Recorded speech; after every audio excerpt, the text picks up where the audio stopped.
Kams audio son. You burn the swine when no want you shine. The tree of life, them no want you climb, cause them heart no kind.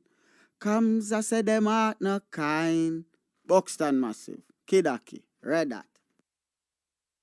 Never joke, never joke, never joke.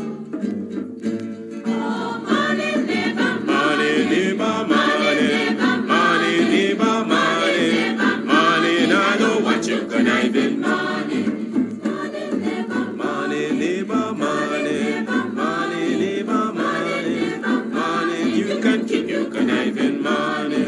When you've been knocked for a bum, in a bill tell me money. Now because your money done, you come with conniving money. When you had your pocket full, in a bill tell me money. Now because your money done, you hustle for tell me money. Yes, money, never, money, never, money, money, never, money, money, now know what you conniving money. Neighbor, neighbor, joker. Neighbor, neighbor, joker. Neighbor, neighbor, joker. That's all the money that me walk for. A 2 pound note and a guilder piece. A 2 pound note and a guilder piece. A 2 pound note and a guilder piece. This all the money that me walk for. I said money, neighbor. Money, neighbor, money. Money, neighbor, money. Money, now I know what you can even money. Well, I invoke the WPA's position that we are engaging in civil disobedience and non-cooperation with the government, and on that grounds I refuse to participate in the interview. The question in struggle, is not personal. Whatever sacrifice as a political activist or a political leader you have to make for your people, you have to make it. Guyana and Guyanese, at home and abroad. Tune in to Guyanese Morning Time, hosted by Kadaki Amsterdam, where the sun always shines. Guyanese Morning Time, the people calling Guyanese Morning Time. Rhythm, rhythm, Guyanese Morning Time. Intelligence and knowledge run the front line. We go again, Guyanese Morning Time. The people calling Guyanese Morning Time. Rhythm, rhythm, Guyanese Morning Time.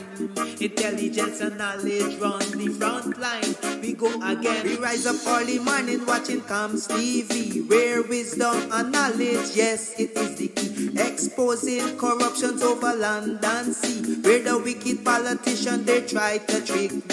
Guyana is a land for everybody. With 6 races should live in harmony. Is one set of people getting island. This man could never have said it any better. Crab in a Guyanese Morning Time. The people calling Guyanese Morning Time. Rhythm, rhythm, Guyanese Morning Time. Intelligence and knowledge run the front line. We go again, Guyanese Morning Time. The people calling Guyanese Morning Time. Rhythm, rhythm, Guyanese Morning Time. Intelligence and knowledge run the front line. We go again. This is a program that you all can see, sharing your views and your integrity. Like it, comment and share it all around. Pass it to your neighbor, safe and sound. A sad situation going on in this town. The voice of the people is getting trampled down. Out of the mouths of babes and sucklings, which has ordained me to sing. I sing Guyanese Morning Time. The people calling Guyanese Morning Time. Rhythm, rhythm, Guyanese Morning Time. Intelligence and knowledge run the front line. We go again, Guyanese Morning Time. The people calling Guyanese Morning Time. Rhythm, rhythm, Guyanese Morning Time. Intelligence and knowledge run the front line. We go again, fooling the people. You promoting evil. Stop lying to the people. You are a part of the cycle. Stop fooling people. You're promoting evil. Stop lying to the people. people.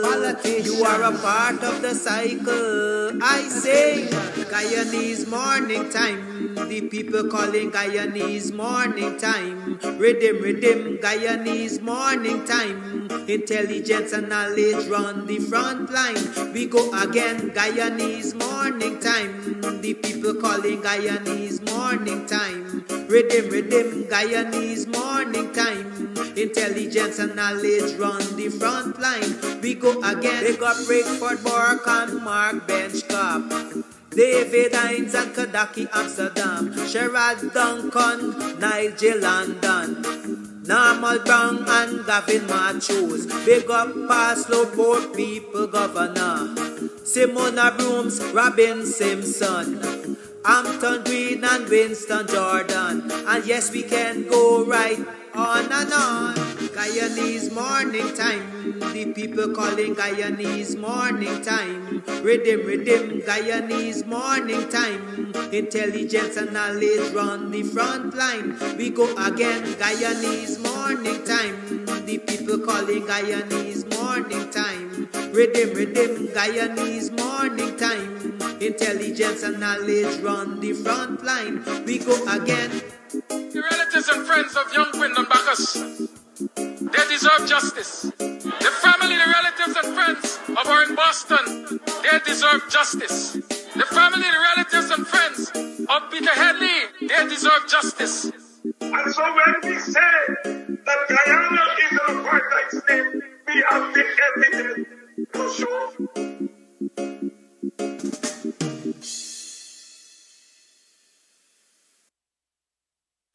Come show me your last wine before you lay down. Show me your last wine before you lay down. Them boxing gal can't wine. Them boxing gal can't wine. Yes, Kwekwe fans. The cultural ambassador presents Kwekwe Night. Friday 25th of August at Club Twilight. Sideline down Buxton North. Come out and have a jolly time with Brian Chester and the Kwekwe crew. Yes, Kwekwe Night. Friday, August 25th. Club Twilight, Sideline Dam, Buxton North. Come out and represent your name. Them boxing gal can't wine. Them boxing gal can't wine. Show me your last wine before you lay down. Show me your last wine before you lay down. Yes, massive, come out. Come connect with the culture at Club Twilight. Friday, August 25th. Kwekwe Night. Gates open at 6 o'clock.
engaging a brief picket outside their workplace.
Said that despite circulating reports, that's the UK High Commissioner, despite circulating reports, the global implementation of the UK's electronic travel authorization system has not yet started. Its global rollout will start in October, with Antigua and Barbuda's inclusion into the system on a yet to be confirmed date in 2024. The resident commissioner, the UK resident commissioner, Lindsay Thompson, reassured the Prime Minister Gaston Brown that the British High Commissioner would give advance notice of the rollout date for Antigua and Barbuda. Police Commissioner Ashley Rodney, according to the Daily Observer, has admitted that not much progress has been made in recent times regarding investigations into the two double murders that shocked the nation last year. On July 20, 2022, the lifeless bodies of Golden Grove couple Pia and Tyrone Baptiste were discovered in their home with gunshot wounds about their bodies. Meanwhile, two Mexican nationals were also found dead with gunshot wounds after a shocking incident at Pillar Rock on September the 8th, 2022. Loop News reports that in the Bahamas, Prime Minister Philip Davis on Tuesday said he had recommended the Bahamas' first female Prime Minister, or Deputy Prime Minister rather, and Minister of National Security, to become the country's new Governor General. In a statement, Davis said that he hopes the recommendation of Cynthia Alexandria Pratt, who is affectionately known as Mother, will be widely accepted as a representation of Bahamians everywhere. She will replace Sir Cornelius A. Smith, who was appointed Governor General on the 29th of June. Welcome, welcome, welcome. Thank you for your patience. I am sure you've been able to listen to and follow the discussion on Twin Island media with Dr. Hines and Dr. Thomas. I'm also sure that you heard some interesting things there. Right? This is not, Dr. Thomas is not Guyanese as far as I know. It's not the Dr. Thomas that we have here, Clive Thomas. And so Dr. Hines will be able to tell us more about Dr. Thomas, I hope, because he's joining us now. And so we can perhaps continue that discourse with Dr. Hines about that discourse on Twin Island media. Because the fact is, it's an interesting discourse, quite frankly. Here is an outsider, let me call him an outsider, saying to us definitively, listen, if the messaging is right from the coalition,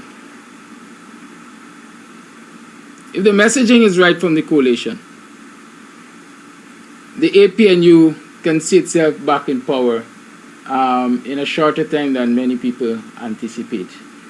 That for me is an interesting statement. It's a clear message to all of us who are in this battle with the PPP for good governance and all of the electoral changes and so on. In my mind, to be fully energized and to want to work towards the right messaging to see the backs of the PPP. Dr. Hines, interesting discussion you had there on Twin Island Media, 94.1. I want to zoom in right away to that statement made by Dr. Thomas. But first, who is Dr. Thomas really? He's Antiguan. He's an Antiguan political analyst, and I've appeared on many programs with him. He's, like those of us who comment on Caribbean politics. The Caribbean is not one country, so you're talking CARICOM alone, it means that there are 15 countries we have to keep up with the politics in those countries. So we called upon to be up to date with politics in all of the countries, and he's fairly knowledgeable about Guyana, and he's a political strategist. And remember, both parties at the last election employed a lot of strategists from the wider Caribbean to work on our elections. A lot of times people don't know that somebody like myself, who's not a political consultant or a political strategist, but from time to time, you know, I've gotten calls for advice from individual candidates across the Caribbean and so on. So yes, he's a political consultant, and he's in the business of trying to win elections for parties across the region. He did mention that he worked with a coalition, and so he knows what he's talking about. My words, my choice of words. So he has said, listen, he has identified two issues in Guyana, and that is the racial divide as a major issue in terms of the handling of the oil wealth and so on. What are your thoughts on that? Well, you know, these professional people, messaging is very important for them. And I do agree that messaging is important, but I may not be thinking along the same lines as, let's say, Dr. Thomas. For me, messaging has to do with not messaging. It depends on, okay, let me put it this way. I rather suspect Dr. Thomas is talking about a messaging that goes after crossover votes. Because in these ethnic societies, that's when professionals tell you about messaging. That's what they're talking about.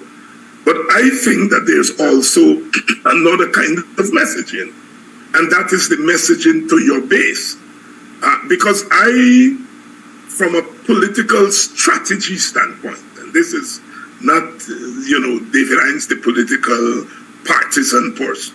Strategy. If I were a consultant and I was advising the APNU, I would say to them, yes, you have to have a messaging towards crossover vote, but you also have to have an equal messages towards your supporters, because you lost by 1 seat or 2 seats, depending on how you look at it. And you didn't get an avalanche of crossover votes. But if the numbers say something to you, almost 25% of your support base didn't come out for you. And so you should have a message to get about half of that of your base that didn't come out for you, even as you are trying to get another 2%, 5% of crossover. So your messaging has to be a two-pronged message. And often the APNU message has been a crossover message rather than a message geared towards that 25% of the voters who don't register, and even if they register, they don't go to the poll. So I think messaging is important, but in a place like Guyana, it has to be a multi-pronged message rather than a single message. In a place like Antigua and Barbuda, they don't have an ethnic problem. And so your messaging has to be a straight party message. And you have to identify that group. Often, it's young people.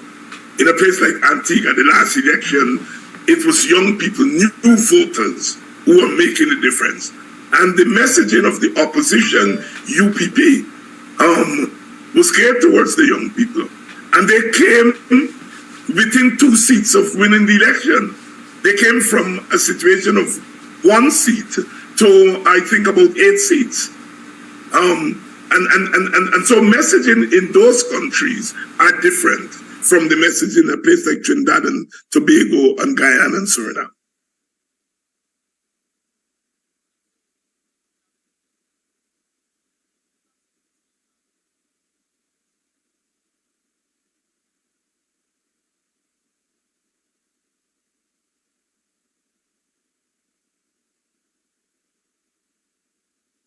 Half of it, if they were able to get half of it, 40% of that 25%, they would have won the elections comfortably. But they ignored, and Kidaki, you would remember that we went around to 23 African Guyanese community, and we picked that up. We picked that up in 2019, and we reported to the leadership of the coalition that, look, you have a problem with your constituency, and we estimated that they were about 20 to 25%. And the way we did that is that we went to a place like Victoria, and we had about 75 to 100 people in the school hall who turned out to a WPA meeting. And we figured that if 75 people in Victoria came out to a WPA meeting as opposed to a PNC meeting, and they're voicing their frustration with the way the coalition was governing, we are saying that you probably have about 8 to 10 times that in Victoria. So we are saying there are about upwards of 750 people in Victoria who you're not going to get to that poll unless you work on them. You know? So, and when we did the numbers, we said there are about 20, 25 things, and we volunteered. That give us the resources, and we are going to give us that job, and we are going to go and anyhow, I don't want to say on here because that's gone. But I'm still saying that 20 to 25% of our supporters, it might have grown since the election because we are now in opposition. That's there, and we are not. Well, let me take it back and say we are not focusing on them. We are focusing on them. I am focusing. You are focusing on them. But I'm saying as a collective, from a strategic standpoint, from an electoral standpoint, I think that we have not yet come around to the thing that we have to focus on that 20 to 25% of our supporters who are not necessarily in tune with us. They here, and I again anecdotal, but I mean I was in Guyana for 3.5 months, and I move around and I pay close attention to those disaffected quote unquote voters, and I am convinced that a lot of them know what is going on. I mean, the fact that they could identify myself, yourself. I was in El Dorado, young men, playing domino and so on. And I got there, it took them 2 minutes, they recognized me, and they said, what about your other friend, Kidaki? This morning he got the man, put it on, and they wanted to speak to you. And I was looking for you, but you were sleeping, right? But it's anecdotal, but it is that voter that I think as an opposition that we have to get into. They're there, they're listening. But we have to convince them that their vote could bring home a victory. If they hear that we are going after crossover vote and that they don't matter, they will continue to listen to you and me and don't go and vote. So I am saying our strategy and our messaging must change. I am also convinced that there's a critical mass, if not a majority of African Guyanese, that have become jealous of their identity. That more and more we are realizing that we are discriminated as African Guyanese, that our plight has to do with our race. And so therefore, we are open to a message that is directed towards us as a race. Now, so there has to be more than one message. A message towards us as Guyanese voters, a message towards us as poor people, maybe as women, as youth, but a message towards us as African Guyanese. You see, and that has always been the missing message of the PNC/APNU. not recognizing that you have a young black woman. Your message to that young black woman can't be just as a youth. It has to be as a young woman, a mother, and an African Guyanese mother, because she lives in an African Guyanese community. And she knows that the state responds to her not just as a woman, not just as a poor woman, but as a poor African Guyanese woman, because she's looking over at another young woman who's Indian Guyanese or Portuguese Guyanese. They went to school together at one of the secondary schools. And they see the job that their schoolmate is doing. They see the job that their Indian or Portuguese schoolmate is doing. And they look at the job that they're doing.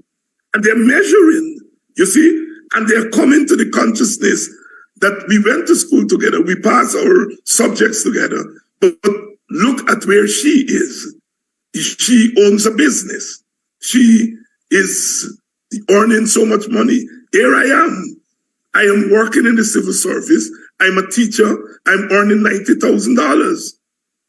And my classmate is over there. We went to school together, but she's earning 10 times $90,000 and so on. So we measure our condition against people across the ethnic divide. And so I think we have to speak to that young woman directly as an African Guyanese young woman, not just as a young woman, but as an African Guyanese young woman.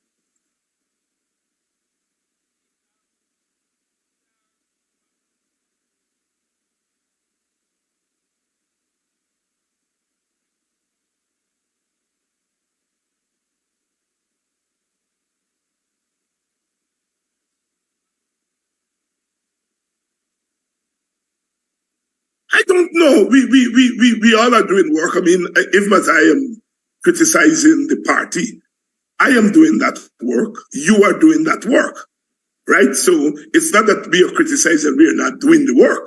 We are doing that work that we are asking the strategists in the big party to take on board. And I think so. The answer to your question, I think we are making some grounds in speaking to that element in the society, that message, that narrative of the African Guyanese and how important it is to use the electoral framework as a means of liberation. I mean, often when people are in the condition that African Guyanese are in, they generally don't think about elections as change. They think about resistance, protest, revolution, and so on. And you have to convince them that you can also use the electoral route as a means towards liberation. And so it has to be a message that recognizes where they are and crafting that message. And like I said, you and I and others have been doing that kind of work. We would only know the extent to which that work has broad resonance if we do polling. And we don't do polling in Guyana, certainly independent political parties do polling. You know, the APNU does polling. I know that the PPP does polling all the time. And often they don't share that poll with persons like myself. I know the APNU did polling before the last election. And they didn't share that polling with the WPA. But later on, we found out that the polling found what we found, anecdotally. Whether, in fact, what aspect of the poll we decide to run with at the election is another matter. But we can only know those things through polling. And polling is an expensive thing. It's also not a culture in Guyana. And so we have to go by anecdotes. and anecdotes often are not enough. You know, Dr. Hines, yes, it's fair to say that you and I, among others, we are doing the work that we identify as necessary to be done. But given the nature of Guyanese politics especially, Guyanese like quote-unquote big party politics. And so a lot of people would rather look at the messaging of the leader of the opposition or the quote-unquote bigger heads in the opposition. And they react to that message. Do you believe that the leader of the opposition is at that place, or the messaging of the leader of the opposition is at that place to convince the people who have, what should I say, become despondent in the support base to return to the fold? Well, I wouldn't want to focus on the leader of the opposition message.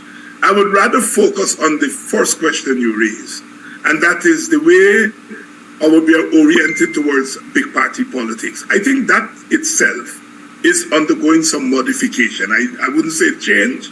I think it is undergoing some modification. What platforms like these have done is that they've offered people like yourself and myself from quote-unquote small parties a platform to which we can speak to people directly, something that we didn't have before. We would have had to find money to go into communities, hold public meetings, and so on. Because of this new media, we are able to speak to people directly. And people are coming to a recognition that there is not a single message from a big party, that there are several messages coming from the various parties and individuals outside of the large party. And in some senses, we have to be influencing some section of the public opinions in the opposition camp. As I said, we can only know the extent of that through polling. All right? But my hunch is that there is some adjustment to that big party messaging. I think the messaging and people's response to the message is much more nuanced than they were 3 years ago, 2 years ago. Well, Lester Tom is saying to us that this program has changed the mindset of many, including himself. He has learned a lot from this program. But Esther Blue is also saying that the leader of the opposition needs to work more closely with you and I. Well, I have heard that view. I heard that view in Congress Place. I went to Congress Place as a fundraiser put on by the PNC a couple of weeks ago.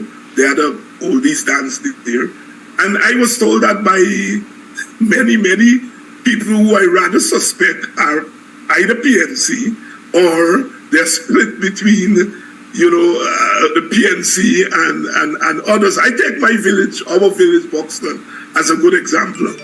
I think the average Buxtonian walking, and if you ask them, are you PNC and WPA, they will tell you I'm both. And if you be critical, they may say, some may tell you I'm 50-50, some may say I'm 75% WPA, 25% PNC. The point I'm making is that the people, most of us, well not most, I don't know most, but a critical mass of our opposition supporters would rather not have to make a choice between a WPA and a PNC. They would rather us work together. It is, I always remember, shortly after the APN was formed, Dr. Ryan and I, on Sundays, we would go to West Police. And because, WPA has long relations with back to the Aspen time with West Police. We're just going to the communities, and sometimes we have a person there who would pull people together, Dr. Hines and Dr. Ryan coming. And I remember that all the African men and women in Drum and Oaktown and El Dorado and so on, 28, telling us that they're so glad that before the APNU, because to quote them, They no longer have to choose between Guyana people and Border people. And I always say, Dr. Ryan is not an emotional person. He's not. But I remember him saying to me very emotionally that you engage in politics over a period of time. And you think you are correct in what you're doing. But you don't know how much you are burdening ordinary people on the ground who have to make choices. You're forcing them to make choices that they would otherwise not want to make.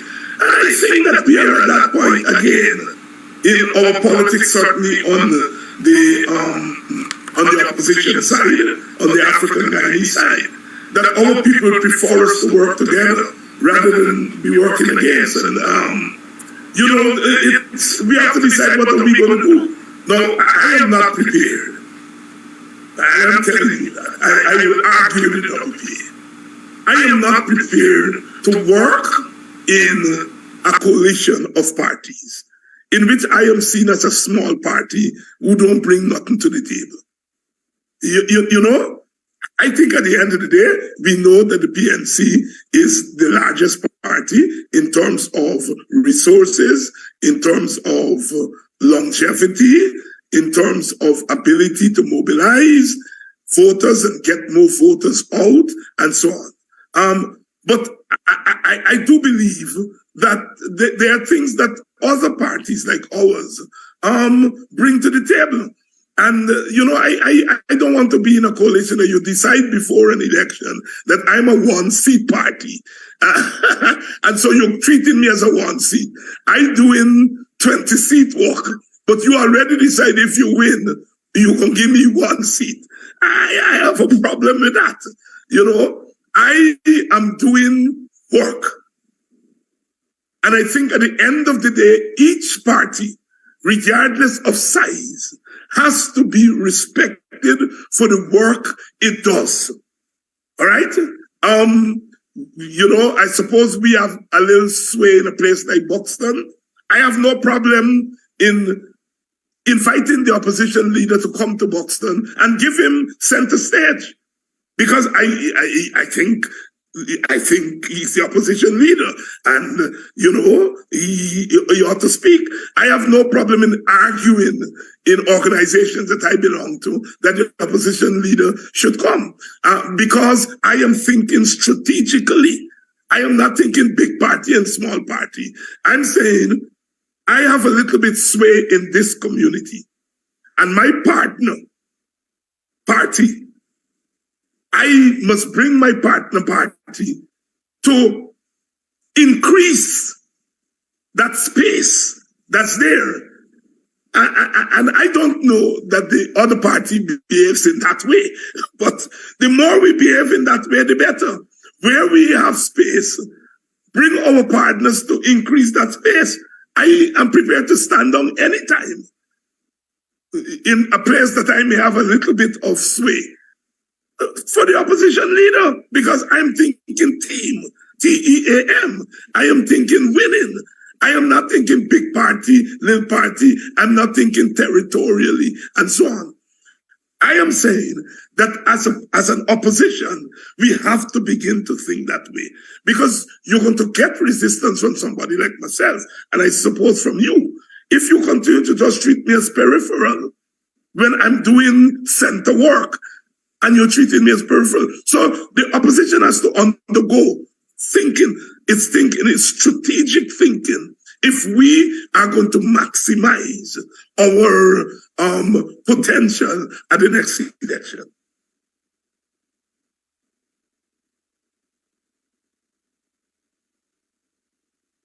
Indeed so, and you raise the matter of the PNC being the biggest party because of its capacity. And so I'm hearing that should the WPA, because of the work that the WPA is doing, you and I know what is being done, and viewers, I'm sure, can associate with what is being done.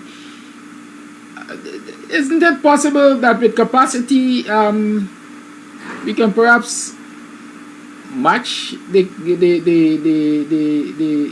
work of the PNC? What do you mean by match the work of the PNC? All right, we're saying, listen, the thing here is that the PNC has the capacity to mobilize across the country and bring out more votes and so on. Am I hearing you say that the WPA lacks that capacity because of resources? And if it were to get the resources to build that capacity, it can very well contribute as much to any coalition or perhaps more than the PNC does. Yes, that is a speculation. The more resources you get, the more work you do. Very well. It's now 18 minutes past the 8 o'clock hour. You tune to the Guyanese Morning Time. I'm chatting with Dr. But let me just say, lest that you leave that hanging and people, we in the WPA are not about competing with the PNC. I want to make that very, very clear. All right? We are about maximizing our resources and our work as opposition. That's where we stand now. Right? We are very clear. We have said that publicly. Right? And that is our approach. Now, it's up to the PNC how it wants to treat with that position. We have been calling publicly and privately for an all-opposition front. I know of no struggle like the one that we have, where any one party can win it. I mean, you're up against a state that is flush with money, a state that is using power like a sledgehammer. You're up against a dictatorship, and you don't have an all-opposition front. As early as 1978, we had what was called the Committee in Defense of Democracy, all the opposition parties. We had something called the Citizens Committee. These are all the civil society organizations and political parties. Later on, we had the PCD, the Patriotic. You can't fight against a dictatorship like this without an all opposition. And I'm not talking about the parliament. I'm talking about an all-opposition front outside of Parliament. Because the revolution will not be won. We are not going to win the next election in Parliament. We are going to win it outside of Parliament. And whenever people have seen a Norton and a Hines and others together, our people are energized. So, I am not saying political parties must not do their own work. But you have to give our people a sense that we are working on all fronts. We are working separately and we are working together. It lifts our people. It brings more votes. It brings more workers. It lifts the spirit of our people. But I can only speak for the WPA. I can't speak for the PNC. The PNC and its leader, they will have to answer that question. But I think it's a colossal error that we don't have a visible all-opposition, a joint opposition outside of Parliament. I think it's a colossal error. We have an early caller. Caller, you'll have to hold the line a bit because there are two questions I need Dr. Hines to address before we even go there. The first question is, listen, the opposition is, or the lines between the opposition and the government to a large extent is blurred. When you talk about an all-opposition front, we have so many small parties that are quote-unquote in the opposition. How do you treat with those that we suspect are in bed with the PPP in this all-opposition? When I talk about all-opposition, I'm talking about real opposition. I'm talking about AFC, WPA, PNC. Good. And so that question has been answered. Is there anything stopping the WP from organizing for this all-opposition front as against waiting on the PNC? I don't want to discuss that publicly. Thank you. Call your life. Call your life. I didn't open the lines, but I noticed I won't set the cars coming, so I might as well go to the lines. Call your life. Good morning, Dr. Hines. Good morning, Mr. Amsterdam. Good morning, brother. Dr. Hines, this is a little country boy. Along the same lines of discussion that you're having there, I have more questions than you or your time would allow to answer this morning. So I'm not going to ask you any question. I'm going to directly come to you as an elder, and you to Mr. Amsterdam. You're going to come in for your share beating too. I've been listening, and I live my life through you and Dr. Hines, and I can safely say, without bearing a card, I am a WPA. So you guys can keep the card. You don't have to give me the card. I am a WPA. And I am asking this morning, when are we going to open the lines or open the contribution funds, which myself and many other callers have been calling for? Are we going to wait until the PNC started them? We need to front these people. We need to get in front of the PNC, in front of the PNP before they even think about election, to have an election fund established and been growing. We need to beg the people. We are begging. We're not begging not only because we want, we're begging because we don't have. WP, as far as I'm concerned, don't even have a vehicle. How are you going to go to places to spread your message? I see you, Dr. Hines, I see you driving your own vehicle. Kadaki, you drive your own vehicle. I don't know what Dion does. I don't know what Mr. Thomas does. But you guys driving your own vehicle. WPA doesn't have anything. I am putting it to you, Dr. Hines, this morning. You need to aggressively open the lines as of now and say we need a campaign funds. We need to beg these people.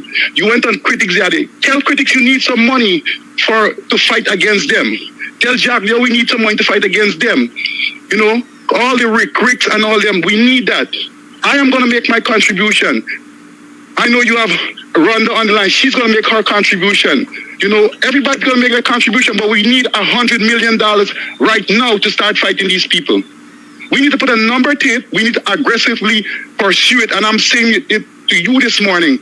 And you, Mr. Amsterdam, too, I think you're not doing enough to put it out there too. We need the fund to start now. I don't even care if you don't take another caller. I'm saying we need to open the lines now and tell the people we are begging for money. We're begging, we don't have it.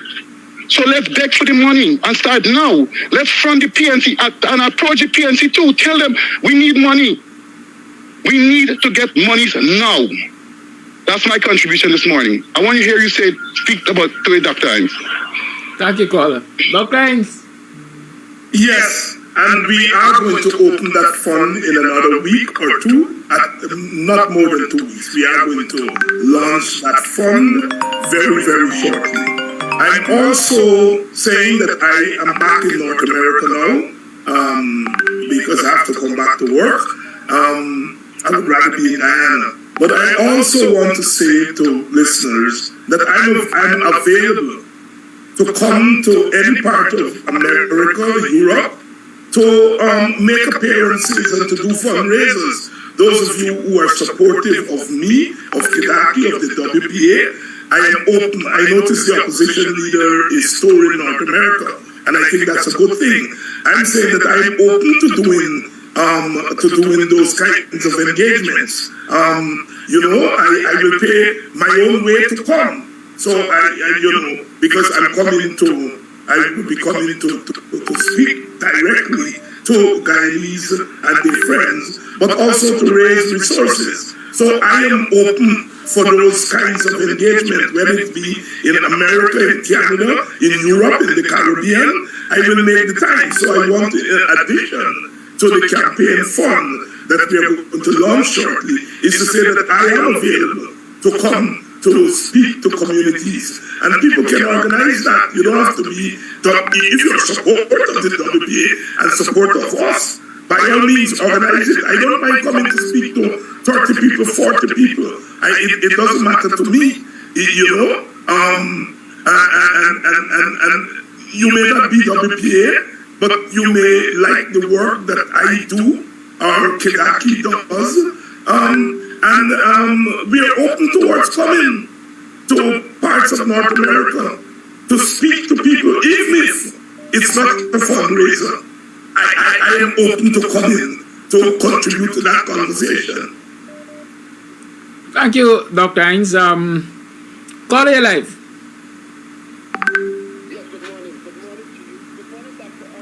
Good morning, Mr. Amsterdam. Good morning to all my black brothers and sisters. Can you guys hear me clearly? Yes, we can. Listen to the caller that called here. Please, don't beat up on Mr. Amsterdam. He's doing enough. He gets restless night and restless sleep. He's doing enough. And he cannot jump the bigger boss over him. There's the one opposite. Mr. Amsterdam, tomorrow morning, establish this for us. Because let France Garden say this about Mr. Amsterdam. People that go to Mr. Amsterdam and say, Mr. Amsterdam, I need help. And Mr. Amsterdam just announce it, say, yep, and Flash Garden just step up. If Mr. Amsterdam, what if he could represent Flash Garden? When Mr. Amsterdam announced that he body coming up, and I asked him that even you all could buy a ticket and let your family come. I ain't hear no one, and Flash Garden bought 10 tickets. I ain't rich, but I believe what my grandmother tell me. Support, unite, and help your black brothers. Family can't cover family shame. And then Frank Gardner said, start beating on leaders and do what you have to do. Do your best, caller, and lead the rest. You could step to Mr. Amsterdam, say, Mr. Amsterdam, I get $50,000. Put it in the bank there, going towards a vehicle. Don't come and talk that. Frank Gardner don't like it. Now, to you, my big brother, Mr. David, I listened to that program there. Why it is that that CARICOM name, CARICOM body did not mention? Why I'm saying this to you, I'm asking you a question. Why you or the guy that interviewed you or whatever did not mention CARICOM? CARICOM play a part in our election and put us through the door, encourage our president to do nonsense. Where are them now? Why nobody don't mention CARICOM? CARICOM need it now in Guyana because they come, 5 of them for them.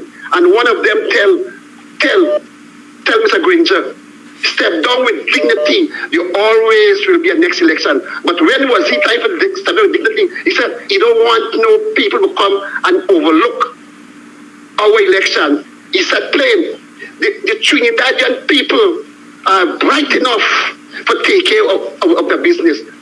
Answer my question. Why CARICOM name is mentioned in that interview? Thank you for your time. Thank you for your call. I take him my legs like a man. Oh Lord.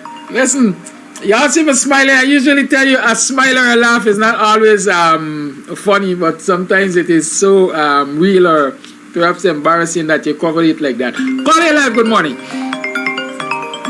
You missed that call? Can I keep before you take the next call? Let me just respond. Okay, call all the line. And CARICOM. And I apologize for that lack of omission this morning. Just to let Flash Gordon know, I appear on programs in the Caribbean at least once a week.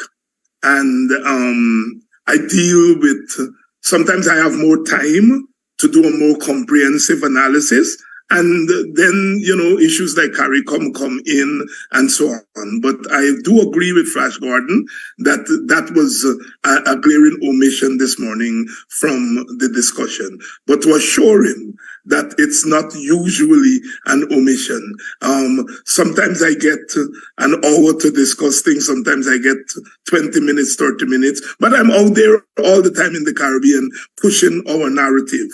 And of course I deal with other Caribbean issues. This past Saturday, for example, I was on Morgan State Radio in Baltimore. I had an entire hour to myself, and so I was able to deal with things more comprehensively. It's a program called the Caribbean Political Hour with Dr. David Hines, and I've been doing that from 1997 to now. So what, 26 years? It's a fixture in that part of North America. So I get an opportunity, thank God and thank the Guyanese people, that I'm recognized throughout the Caribbean as a quote-unquote expert in Caribbean politics. And so I get a chance to speak about Guyanese politics to a wider audience.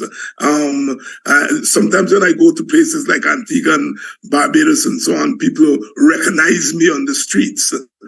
because I've been doing this over the years. So thanks, Tash Gordon, for mentioning that omission, and I shall make sure that I do better the next time. Call live. Thank you for holding. Good morning. I want to echo what that first caller said about raising funds.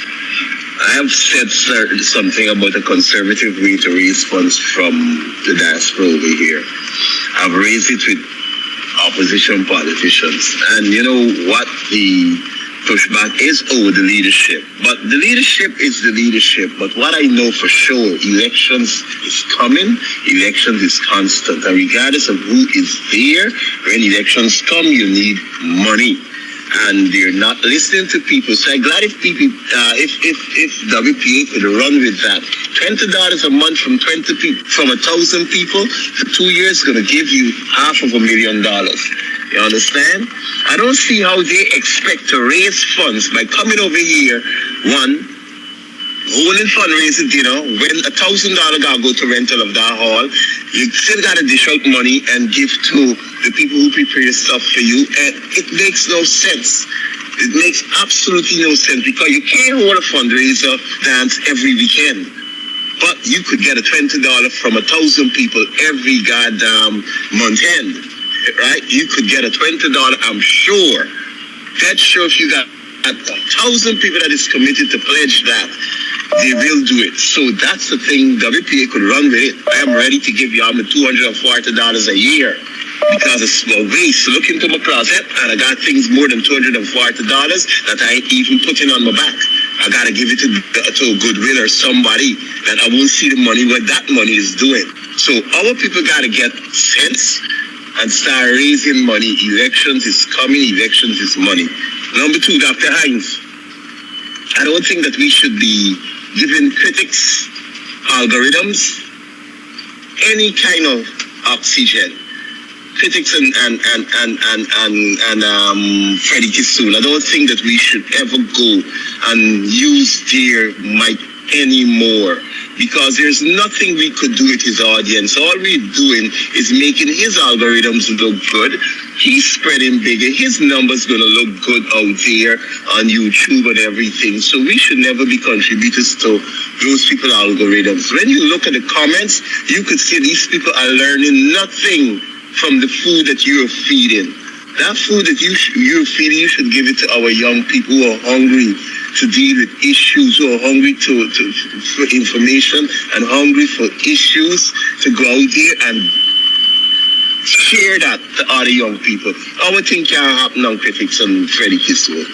So we shouldn't touch on them no more. That's my contribution. Carla, before you leave, I expect you to WhatsApp me with your name information and your $240 information. And yes, I'm starting to take commitments. Dr. Hines says in 2 weeks, but I start now. So I'll call WhatsApp you with your commitments. 6225933. You know the number well by now. 6225933. Send me your commitments. Okay? Yes. Good. I will forward them to the relevant parties and ask them to follow up. I think that's a safe way for me. Good? Unless you disagree. Send me your commitments with instruction. I've modified my my instruction there. Good, thank you. Thank you for your call. Call live, good morning. Yeah, good morning, good morning. Are we aware that we in the opposition holds the power in Guyana at the moment? Reality check. The opposition has the power. The agents that's working for the PPP are predominantly Afro-Guyanese. We need to start reaching out to those agents. There must be a memorandum of understanding. We have to reach out. We are victimizing ourselves. You see it every day. We are the ones that is in charge, not the PPP. We got to focus internally. I am thinking and I'm looking at this situation from the outside, and we're doing it to ourselves. We have the power. We need to have our politician reach out. Higgins, all of these guys, regardless if you think they're dirty or they're nasty or they're stinking, you reach out to these guys and you tell them, listen, this is what will be for you in the future. We have to talk to them. These are our people. All right? So we got to start thinking differently. We got to stop focusing on the PPP. Focus internally. Bring the tribes together. That's my input. We got to start thinking differently. Love you guys. Later. Thank you for your call. God, and so I see some people are making statements on the live and so on. I welcome those statements, but I'd like to see them in my WhatsApp.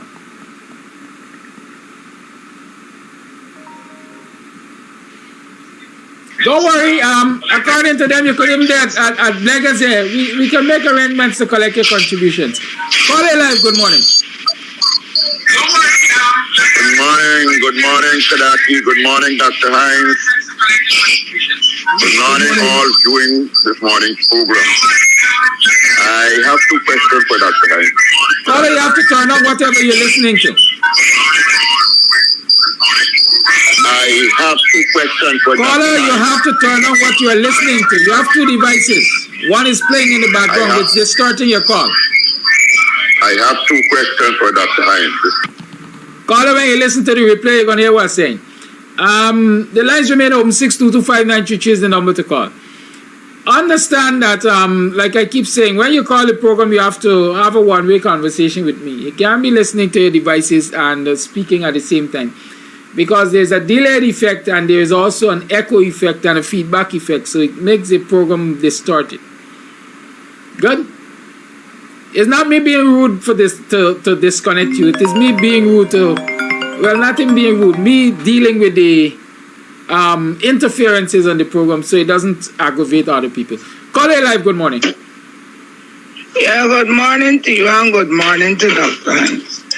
Now, Dr. Hines, I listened to you where some persons, at least one caller, like he was trying to rebuke you and not talking about CARICOM, something pertaining to that. Well, you know, if you get a bad taste in your mouth, like what we have had with CARICOM, in all way, when we used to go to CARICOM countries, we were not allowed to go in. We are in CARICOM. The 2020 elections, the recount, we are in CARICOM. They came. CARICOM came and told us what to do and what not to do. And they gave, they told us what to do, and they did not live by their teachings. Anyway, we followed them. That is CARICOM.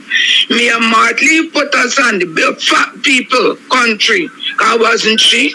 Used to put us on the bench. All is CARICOM. So if you're at the forum and you forget to mention CARICOM, nobody should not be annoyed, because what has CARICOM done for us? Just tell me. We can't go there and get jobs. We can't go around them with them. But the only thing, that's why I listened to the interview. Then he asked about the first thing that they see in Guyana now, that Guyana is a cash cow. That is the first thing with a little isle out in the ocean. So that's all the attraction and the love that CARICOM has to Guyana. Any other thing outside the isle in the ocean there, it is zero and it's sheer hatred. Now, yes, though is one of the points. The other points is with WPA and PNC. And as what I am seeing playing on the cards, I see playing on the cards, it seems as though they will be. Because me, I don't feel that PPPNC should walk back to where they were with the other party. They could be within the palm, but we should not go back to get back to the same point that we are at, because if you keep returning all the time to your vomit, you are making no business. And I feel that the factions of WPA and the PNC should come together. And when it comes to like pooling and pooling our resources and coming together, it's really looking good, at least to me. I don't know about other people, that the two parties are coming together, because whenever you call Leader Norton to a function to stand on your stage, he is there. And if he didn't want a collated effect, I don't think he would have accepted that. Because I'm quite certain if in front call him, I don't think he would go. Now with the other thing with this thing, everybody must be up and about with that new thing that they are trying to uproot and overthrow apology with, because that's the same thing what they did. They had CDCs coming in to the NDCs, and when the CDCs came in to the NDCs were the people who gather all the land information and feed it to the beast. The CDC tried to uproot and destroy. We had them trying to intrude on our emancipation program, and I stood up with other people in the group, because you know me, and they had to take a place that is a step backward. So we have got to move up and see what we could do in coming together, where we could pool our resources, not only financial, but our physical and political resource, to stop the bleeding and the hemorrhage of what is going on in Guyana. Now this is to you, Dr. Hanks. Sunday, I gave a little thing at the meeting, and lo and behold, somebody sent me it now to show that I am attacking the Muslim community. Now to the Muslim community, I have not said anything debasing you, because if you go into the Muslim faith, the women in the Muslim faith does not really have a play at the table with men. And if I decided to talk on something like that, because in this country, the installed president said that he got love for women and he got love for children. And if he had love for women and love for children, he would have rebuked, he would have disciplined his male members of his cabinet for first physical attack and verbal attack against women. And then the last thing, when you talk about children, you would not have sat down and watched 19 young women life lost in a gruesome fire, and a little girl who claimed she was raped, and the girl was raped, but because of the pressures of his male-dominated installed regime, the girl had to try to abate and rescind what she said. But little does that girl know that if they mean to take that up in court, they could charge her for public slander and public mischief. Where is the love of a man who claims that he loves women and children? As a Muslim, has he shown it? So I don't care who say I'm attacking Muslim. It is a glaring fact. And once you got eyes to see, you will see. Kadaki, my show, I hear you announce it. It is still there. Bye-bye.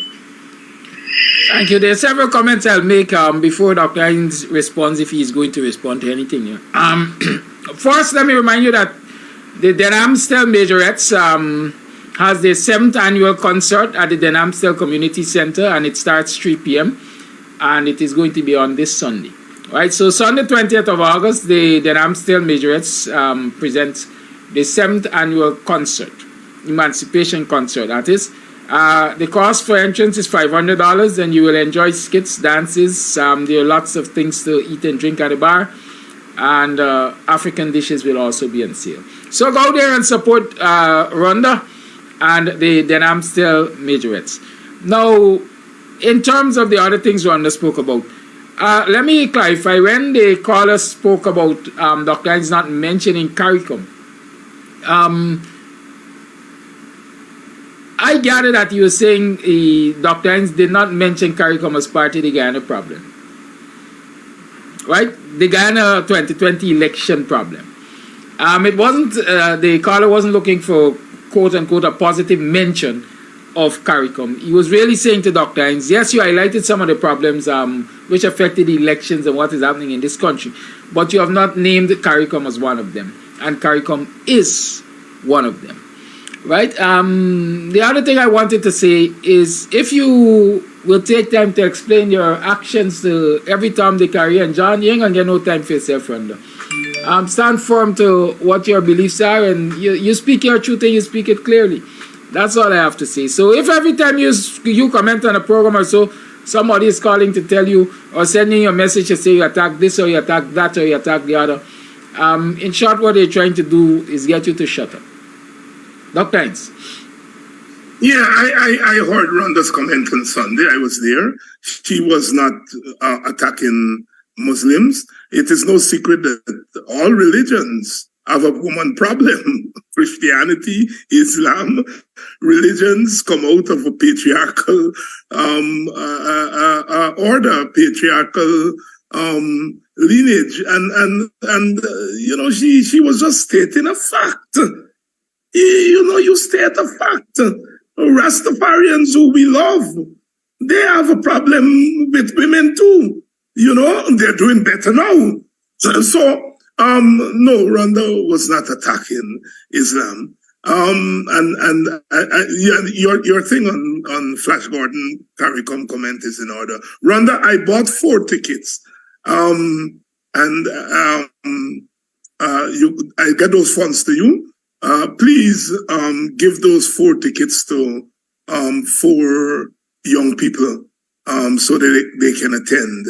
I think it's 4 tickets you gave me. I'll check what it's for. But whatever the number of tickets you give me, please give them to people in the community that they can attend.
Listen, I try to, when I talk, I try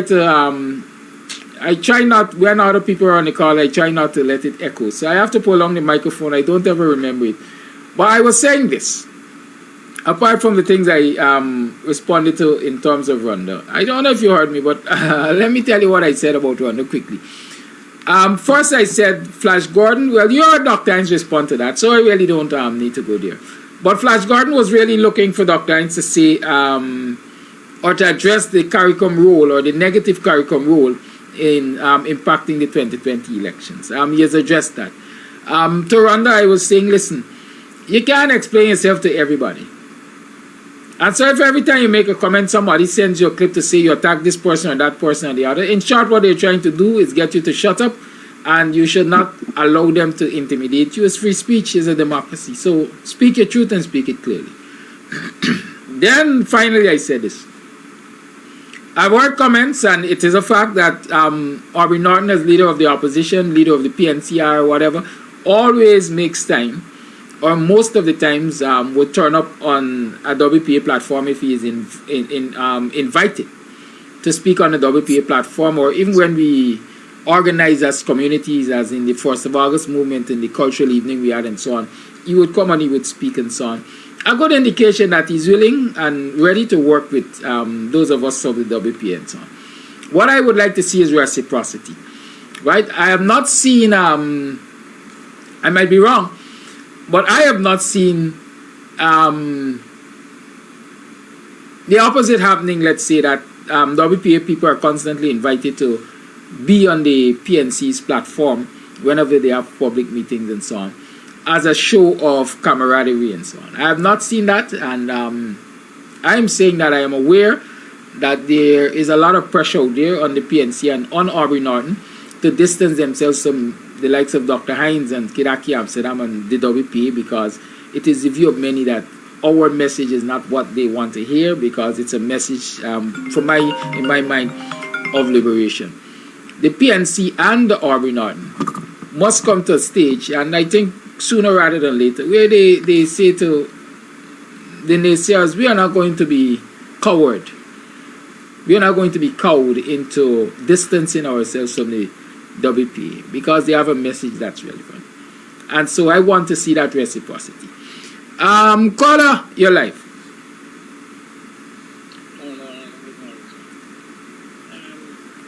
Apart from the WPA, how many more parties are in the coalition? I seem to think that it's only WPA alone. Could Dr. Hines in the position to answer that?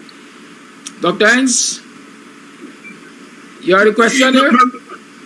He's asking how many parties in the coalition. Well, I think the known parties are the PNC, AFC, and the WPA. There are some other parties like the NFA of Keith Scott, Sister Sarah Boas, our party, Nation Builders, and so on, but they are not as well known. There's gap, and I think Justice for All, I don't know where they stand.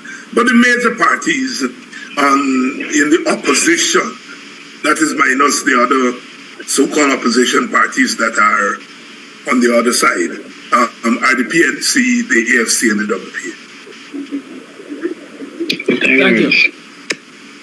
And send them in. Morning, neighbor, morning. How are you doing? Morning, neighbor, morning.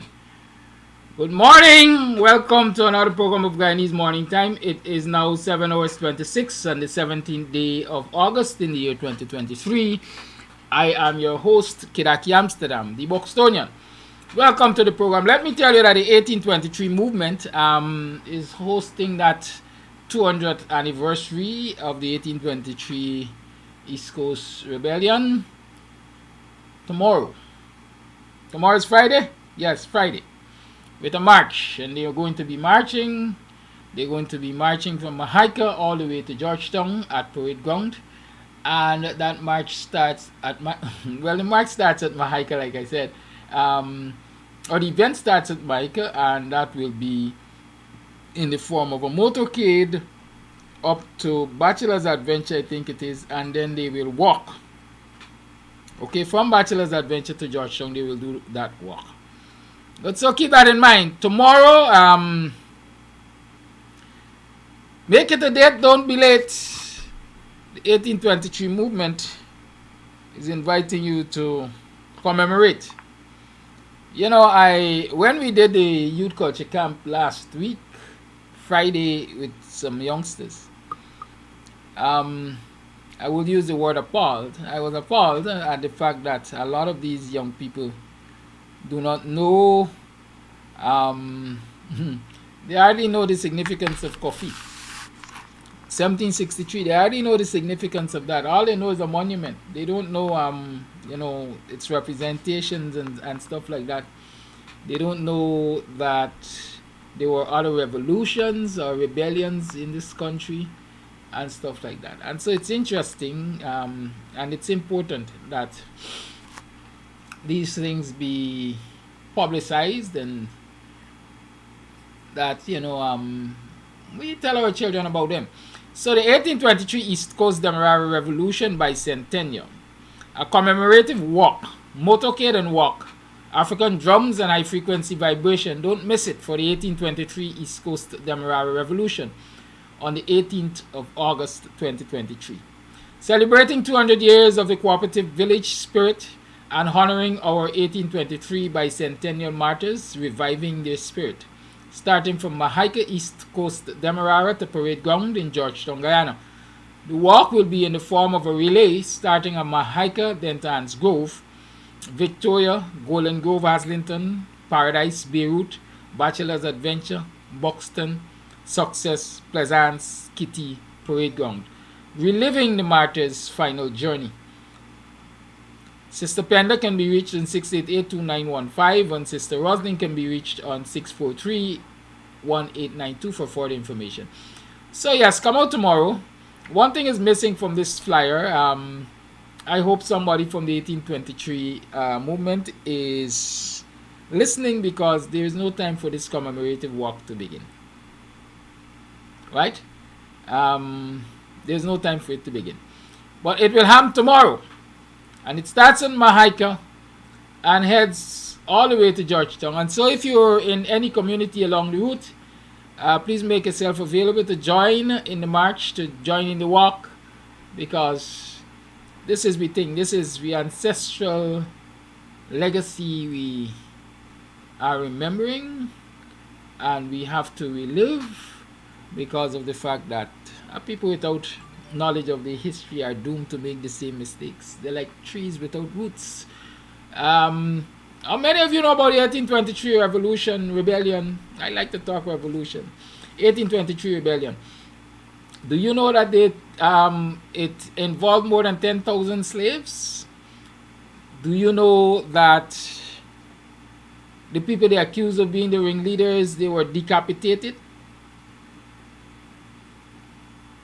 In other words, you know, they cut off their head. What did they do with those heads when they cut them off?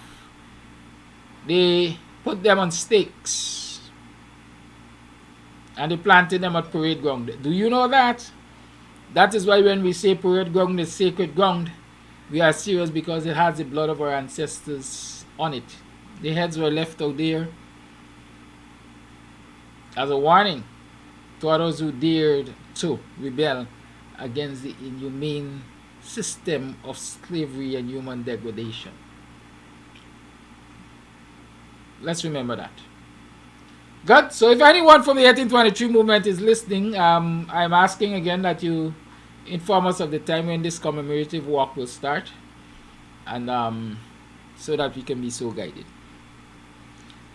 I therefore am undertaking or thinking that, who knows, maybe tomorrow we'll do our live from outside the studios of Kams TV in the streets. Good. It's now 29 minutes to the 8 o'clock hour. Why are we here this morning? We're here to talk about a lot of things. How you been last night? How you survived yesterday? Made some money yesterday? Were you able to hold on to your government job? Are you more hopeful that your labor will be properly rewarded? Do you have trust in your labor unions? Has any of the union leaders given you hope that things are going to change in the short to medium term? These are just some of the things I want to know. But above all else, I am hoping that you rested well, and so you were able to rest and recuperate. You're now energized to face a new day, new challenges. You have set goals and you're going to consistently work towards those goals. Right, so I'm told that the march starts at 5:30 at Mahika Market. Right, that's 05:30 hours. Early hour, but it's the good time to start, because then you get to do it in the cool. I wonder how many Guyanese are up at that time. Right, nevertheless, 5:30 tomorrow morning, the march starts, the walk starts at the Mahika Market. And so I'm sure that assembly time will be before 5:30. So are we going to start assembling about 4:30 so that we get things in order? It's going to be a motorcade, I'm told, from Mahika. And so if you have the opportunity, if you have the time, if you have the resources, please join the motorcade. And let me tell you something. I'm pleading with you. This is black people business. And y'all can't make black people business look bad. Right? You can't make black people business look bad. So you have to even make a sacrifice to play your part to ensure that black people business look good. Right? So the question is asked, and this question is asked of the organizers, whether there will be any tea and snacks available. You know what I am tempted to do? Let me see if I can get Dr. Simpson, who is one of the contact person. I will ask him to come onto the program right now, even by WhatsApp, so that you can ask him the questions you want to ask, and so we can get some clarity. How about that? You know, sometimes I I have my usual fights with the way we do things, but forgive me. Which is Dr. Simpson's number? I think this is it. Yeah.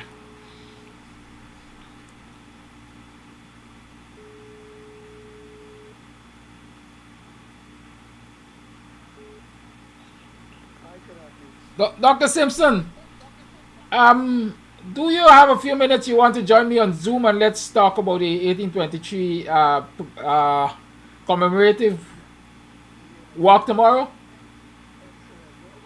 Right now. Alright, while you putting out your shot, I'm going to send you the Zoom link. Good, right, good. Right. So, the doctor said you have put on his shot. When last year, you all what shot? Alright, so we're going to have Dr. Simpson on because sometimes, like I said, we're doing things differently. It's a new year for Kams TV. And so there's nothing wrong with doing things differently. You can't always stick to a program. Sometimes you just have to deal with the moment, deal with the matter of the moment. And right now, the 1823 commemoration, 200 years is a long time, right? And so we just have to, sometimes we got flexes, they see.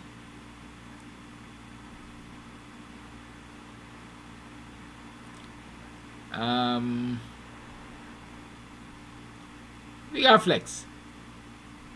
My intention this morning was to discuss, among other things, the request for the WPA to start its fundraising. Its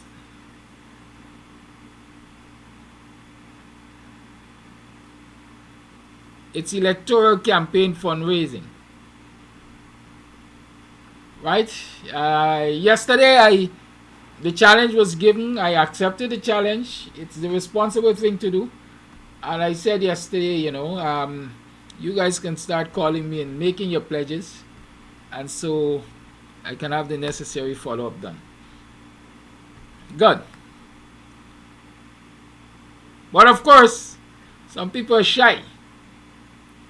You know, they got little boy like pelt brick and run away. Yeah, little boy like pelt brick and run away. But let's talk in the meantime about these constitutional breaches which are continuing under the Ali government. Are you aware that the Police Complaints Authority, well, it's really there's one man, as far as I know, which makes up the Police Complaints Authority. And that is Justice Ramlal. And he has made some serious allegations against the... I really, most times when I am talking about Hickins, I don't know how to refer to him. The man who heads the police force, who has been just granted an extension. And here is what Ramlal says. He says that the ranks are not aware of relevant laws, among other things. In a scathing report, Chairman of the Police Complaints Authority, Justice retired William Ramlal, has accused the Police Commissioner Clifton Hicken, acting, of flagrantly violating the Governing Act and recommended that President Irfan Ali put a stop to it. Quote, "It is my recommendation that His Excellency the President makes it clear to the Commissioner of Police that he cannot continue to violate the law." The Police Complaints Authority Chairman said in his 2022 annual report on the Police Complaints Authority, which was tabled in Parliament last week. Reference was made to files done by the police concerning the deaths of 4 persons involving police ranks, which were never sent to him for investigation as mandated under sections 13 and 14 of the Police Complaints Authority Act. Ramlal in the report said these matters were all investigated by the police in flagrant violation of section 12, 13, and 14 of the said act, and then later sent to me for my report to be done pursuant to section 15 of the said act, which requires me to send this report to the DPP. quote, this report cannot only be done if I this report can only be done if I supervise the respective investigations. I referred these matters to the DPP, informing her that it was impossible to compile my reports in accordance with the specific requirements of Section 15 of the said Act, he noted. Ramlal recommended that the DPP, Shalimar Ali Haq, return all these matters to the Commissioner of Police, Clifton Aiken, acting, since the police force clearly did not follow the procedures outlined in Sections 12, 13, and 14 of the Act. In this regard, he said the top cop flagrantly violated Sections 12, 13, 14, and 15 of the Police Complaints Authority Act. The top cop, when contacted by this newspaper, that's Tablet News, yesterday for a comment compromise, promised to respond, but up to press time had not done so. Section 12 of the PCA Act requires the Police Complaints Authority to also investigate complaints on information in relation to any member of the force unlawfully causing the death of any person or who has committed any offense referred to in Sections 48, 49, or 50 of the Criminal Law Offences Act. Under Section 13, the PCA is to be notified of any such complaint or information, and under Section 14, the authority shall supervise such investigation. Under Section 15, the PCA shall, after considering the report of the investigator acting pursuant to Section 12, complaint or information, submit to the DPP a statement containing whether the investigation was conducted to the authorities' satisfaction or whether it was dissatisfactory. A copy of this statement by the PCA must be forwarded to Minister of Home Affairs and Commissioner of Police. In deciding whether or not to prosecute any person for any offense pursuant to the complaint or information under Section 12, the DPP must regard the statement of the Police Complaints Authority. Ramlal in his report flagged the top cop for violating Sections 9.3 of this Act by failing to seek the PCA's comments as to whether any charge of misconduct should be instituted against any police rank. According to him, the top cop also violated Section 9.4 of the said Act by not seeking the PCA's comments prior to imposition of any penalty on any member of the force. Quote, the Commissioner has never contacted nor consulted the authority on any of these matters, and the Commissioner is statutorily obligated or mandated to do so, end quote, Ramlal contended. There were a few instances where members of the force were criminally charged but are yet still on duty rather than being interdicted in keeping with the force's standing orders. Of the 17 members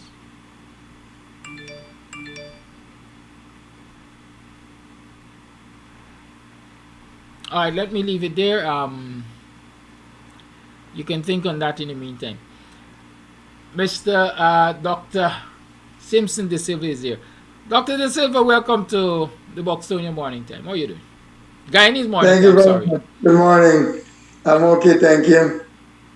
Ready, willing, and able to be part of what is going on in Buxton so we can make the 1823 East Coast Demerara Bicentennial Walk, a walk that everyone must remember. So I am ready for action. I hope Buxtonians will mobilize in masses because the walk actually starts from Mahika Marketplace. And from that point, we'll be engaged in a motorcade coming from there and proceeding to Ansgrove. In Ansgrove, we are expected to be joined by villagers from that area, and then we will continue to Victoria, Victoria, Golden Grove, Nabaklis, Haslington, and then we'll proceed to Melanie,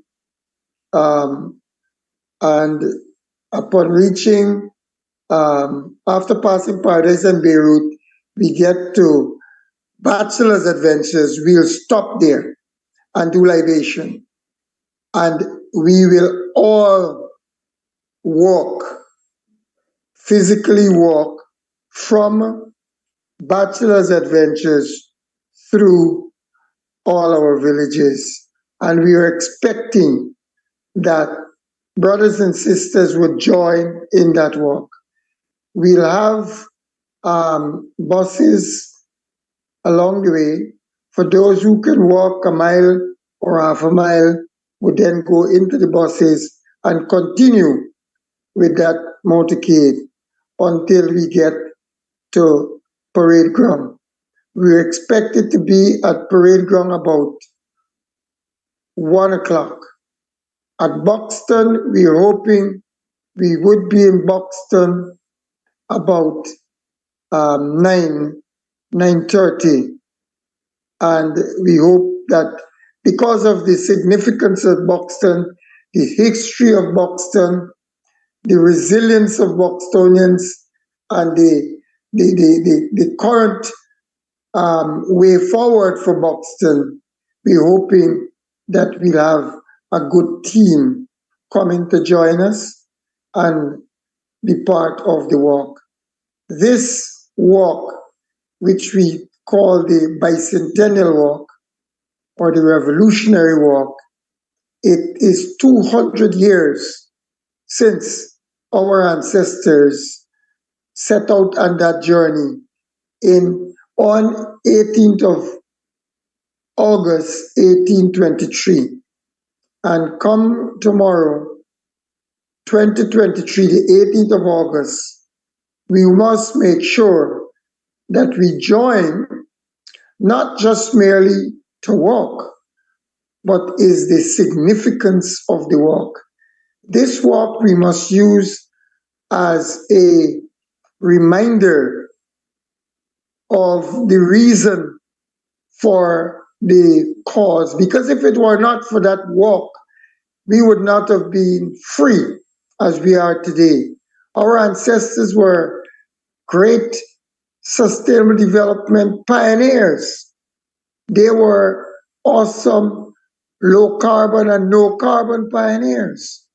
So we must join this walk to advance ourselves, our families, our villages in the sustainable development of our communities. We have an awesome opportunity of the UN 2030 agenda for sustainable development and its sustainable development goals, that the group of experts who have worked with the UN throughout the world and call for the inclusion of people of African descent in the sustainable development goals. So it's our time right now, through awareness to our people on the ground about the struggle of the ancestors who fought for sustainable development. And we must take up the mantle, take the baton, and run a good race, fight a good fight for peace, love, justice, recognition, and sustainable development for all of us. The essence of sustainable development is about we must be poor no more. We must be hungry no more. We must enjoy good health and well-being. We must have quality education for all, leaving no one behind, going to those who are farthest away and bring them into the fold. We must work to make sure that gender equity is practiced. We must not discriminate against our women folk. We must not discriminate against our young folk. We must have a team of young people throughout the length and breadth of this country joining in this walk, because we intend not only to physically walk, those who cannot walk will beam virtually to all the villages so that the people can be part of this historic movement, historic occasion. It is the time for us to regroup, time for us to restore, time for us to regenerate, time for us to be part of this sustainable development revolution. And the walk the 1823 East Coast Demerara Revolution Bicentennial Walk, we are hoping could help us in this area. What I've gathered, my brother, 99% of the people in this country do not know about the 1823 revolution and its significance. We need to change that now. And I hope by media like these and others that we'll be using will go to brothers and sisters all over Guyana, the Caribbean, and the rest of the world so that we can all join in the struggle. And I'm hoping, I know the struggle continues, and I know that victory is certain. So to all and sundry, please come out and walk, join us along the way, join us at parade ground. At 1 o'clock, we expect to be there. And those who can come up to Mahaica, come up to Mahaica from 5:30 in the morning. We know it's Saturday, but please it's Friday. Please make the sacrifice on Friday and come out and be part of this awesome team of brothers and sisters. All are welcome, and we hope that we will have a very good time. Dr. Simpson, so Yes. 5:30 is early in the morning. So the first question somebody asked, are you preparing breakfast, snacks, coffee? Yes, we'll have breakfast, we'll have snacks, we'll have water, we'll have juices, we'll have mobby. But at the same time, we're asking villagers, come together in the villages and do your little thing, put your things together and come with it. In other words, is old-time village style. We knock a pot, we do a bush cook, and we come up. And those who cannot afford it, we definitely would have things to give to people. So there is refreshment. There will be refreshment. Yes, there will be refreshment. We're talking about moving from Mahaica to Georgetown eventually. So we know the route is Georgetown, is Mahaica to Georgetown. Which one of the roads are we going to be using? From Mahaica definitely is the Borby Highway, Port Craig Highway, whatever we call it. But is there any point in time when we're going to go onto the railway line? No, we come into the straight road all the time and we asking people to come out.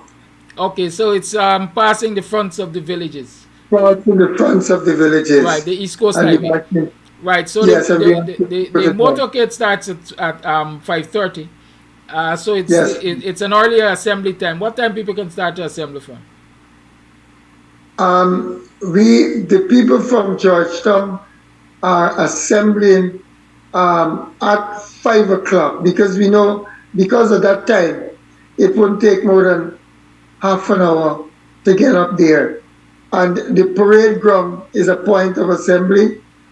A matter of fact, parade ground, people can go there who needs a ride, and we will facilitate that. And along the villages, you have, some villages have 2 buses that will be joining in, and some have 1. But transportation will be provided at the village points without a problem. Which are those, so I'm hearing that you are taking people up from Georgetown to Mahaica, and you're leaving the parade ground at 5 o'clock. Is that what I'm hearing? Yeah. Good. So yes, if you are going to partake in this event, you need to be at the parade ground at 5 in the morning so that you can join the buses. I would recommend 4:30, so you can join the buses to head up to Mahaica, to start coming back down to Georgetown at 5:30. That's what I'm understanding, right? Yes, that is what it is. 4:30, starting to assemble, so we leave at 5. Good. You're also saying that there are some villages where buses are available to take people to Mahaica? No. For example, the buses that would be leaving Melanie to go to Mahaica, and some buses leaving Victoria to go up there. But what has happened, the villagers have mobilized their bus and mobilize their people. So we are asking those who have not known about it to be part of those contingencies that will be going up. All right, so if you are in Melanie or if you're in Victoria, they have buses there that you can actually join. Yes, please. Good. Is there anybody they can contact like now to say, listen, I want to come to Mahaica. Can you save a seat for me? For right now, if they make the contact to me or Sister Pender. And what are those numbers? My number is 617-0931. 617-0931. And Sister Pender's? I don't have it in front of me. Okay, I have it. I'll share it. Sister Pender can be reached on 688-2915. 688-2915. You can reach Sister Pender there. Can they also contact Sister Roslyn? Yes, please, Roslyn. And she can be contacted on 643-1892. So you can contact 643-1892 for Sister Roslyn, 688-2915 for Sister Pender, and of course Dr. Simpson De Silva on 617-0931. Is that the number?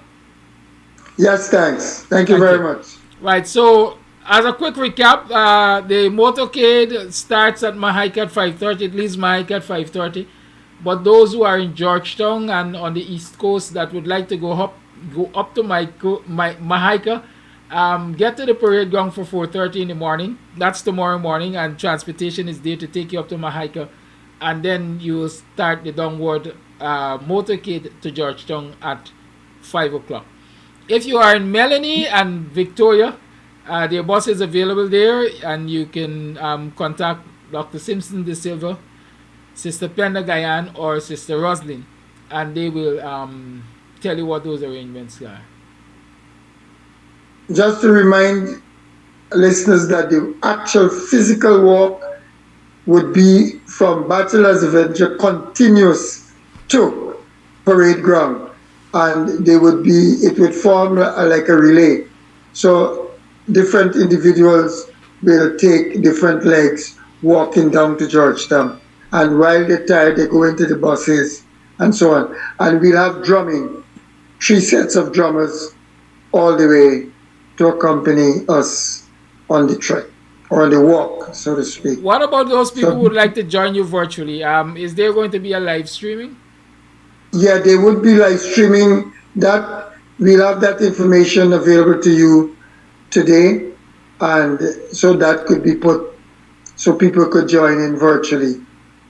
Okay, thank you. It's now 7 hours 56, 4 minutes to the 8 o'clock hour. We were talking with Dr. Simpson about the 1823 bicentennial walk tomorrow morning from 5:30, starting at Mahaica and going all the way to parade ground. If you have any questions, the lines are open. You can make those calls right now. We are going to dedicate about 15-20 minutes to taking calls on this specific matter. So if you want to call, the lines are open right now.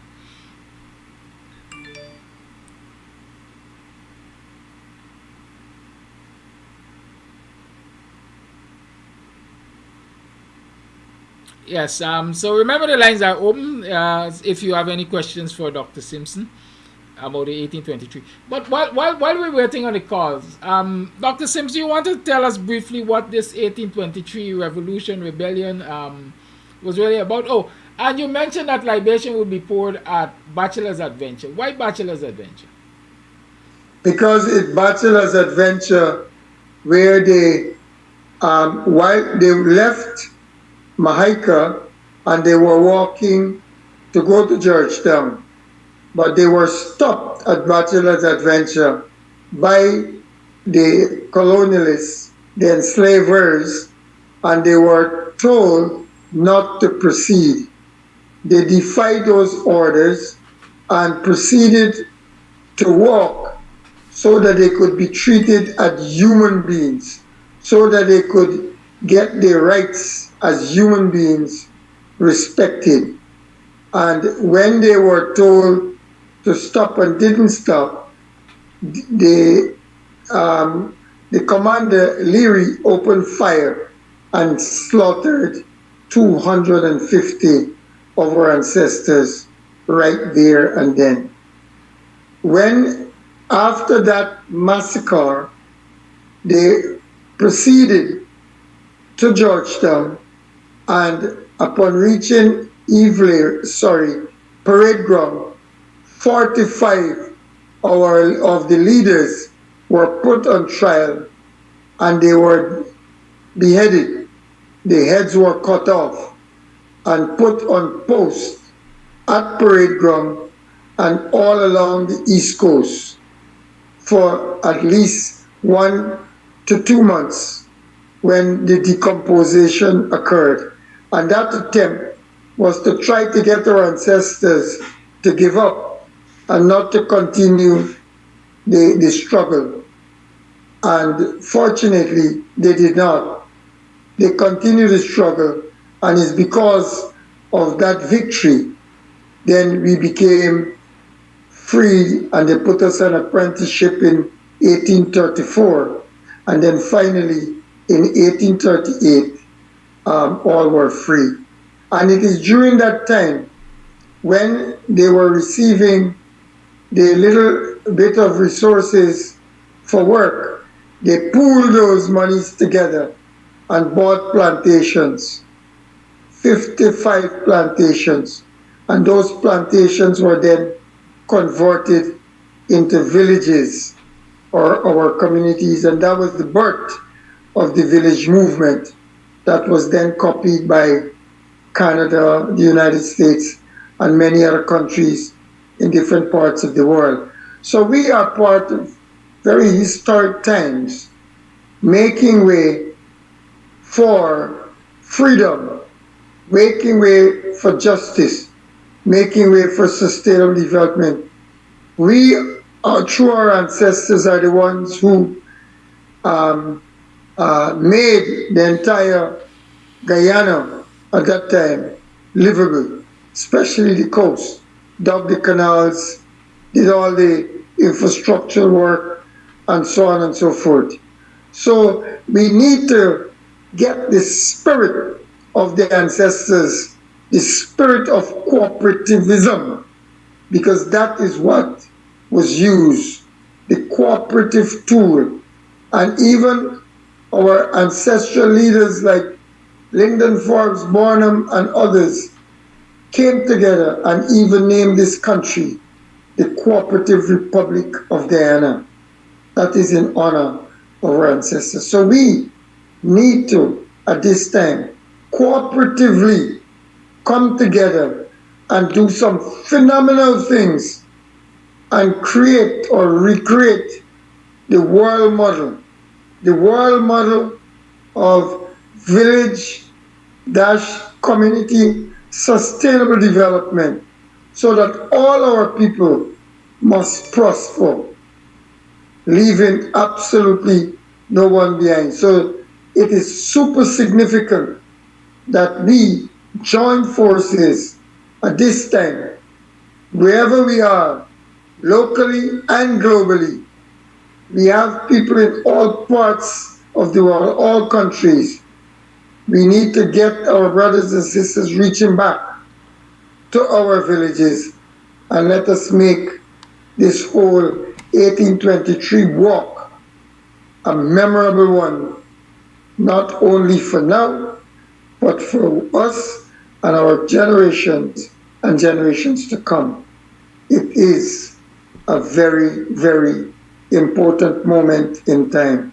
And we are calling on all sectors, all agencies, all faith-based organizations, all civil society, all government ministries, all and sundry, all who believe in peace, all who believe that we should not discriminate nor marginalize, and we should not hate one another. Let us come together and work for the good of all of us. Black blood matters. Black blood is everywhere, all over this country, and we need to have inclusion in the sustainable development, in the low carbon development, in all the developments that are taking place in Guyana. Guyana is for all of us.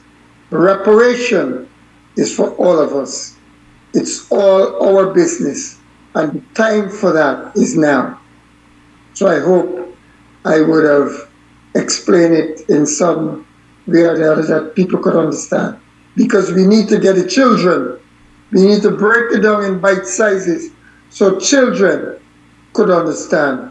And they, the younger generation, must take this thing forward. They are the future.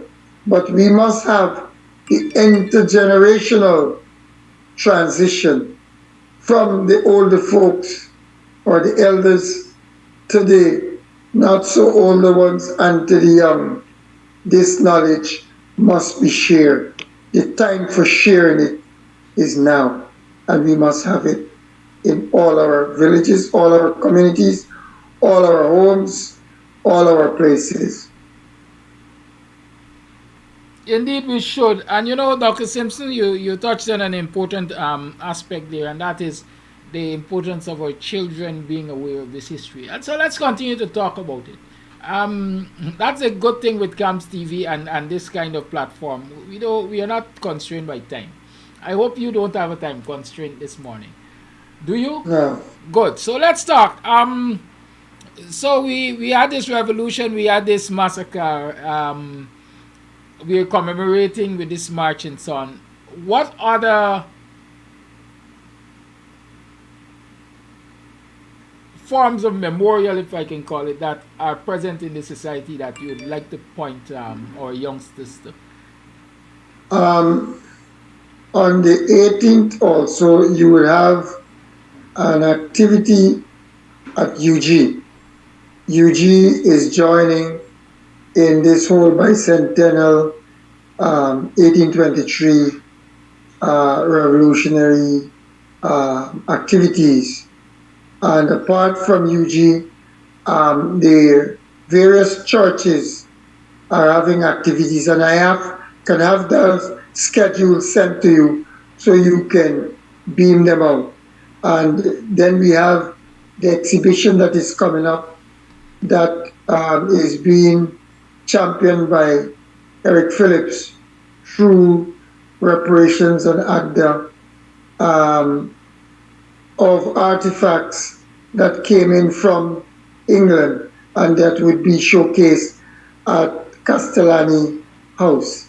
In addition to that, I must say that the government is having a specific activity at the seawall at that 1823 monument, and there should be some pomp and ceremony there also.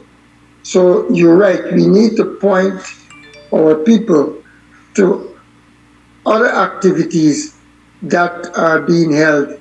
I know that in Essequibo there are some special events that would be held, Borbies, especially Ithaca, Hopetown, and those areas. But in addition to that, those people would be joining us. But I promise that within the hour, I would have all the scheduled events sent to you so that it could be broadcast and shown to all and sundry. Thank you. You mentioned that 1823 monument at the seawall, but is there another monument to the 1823 revolutionaries, rebels, or ancestors? Right. There is, if you might recall, the first 1823 monument was at the corner of Kwamina, and just before you get to the parade ground, just at the side by the bishops there, there is a monument and Carmichael? And Carmichael. That was unveiled by Lyndon Forbes Sampson Barnum, our first executive president, and I think was one of the last public acts that he performed before he died. He unveiled that plaque. It is still there. It was in a bad state. It was refurbished, and we are going to make sure that we keep that area clean and because it is the original one.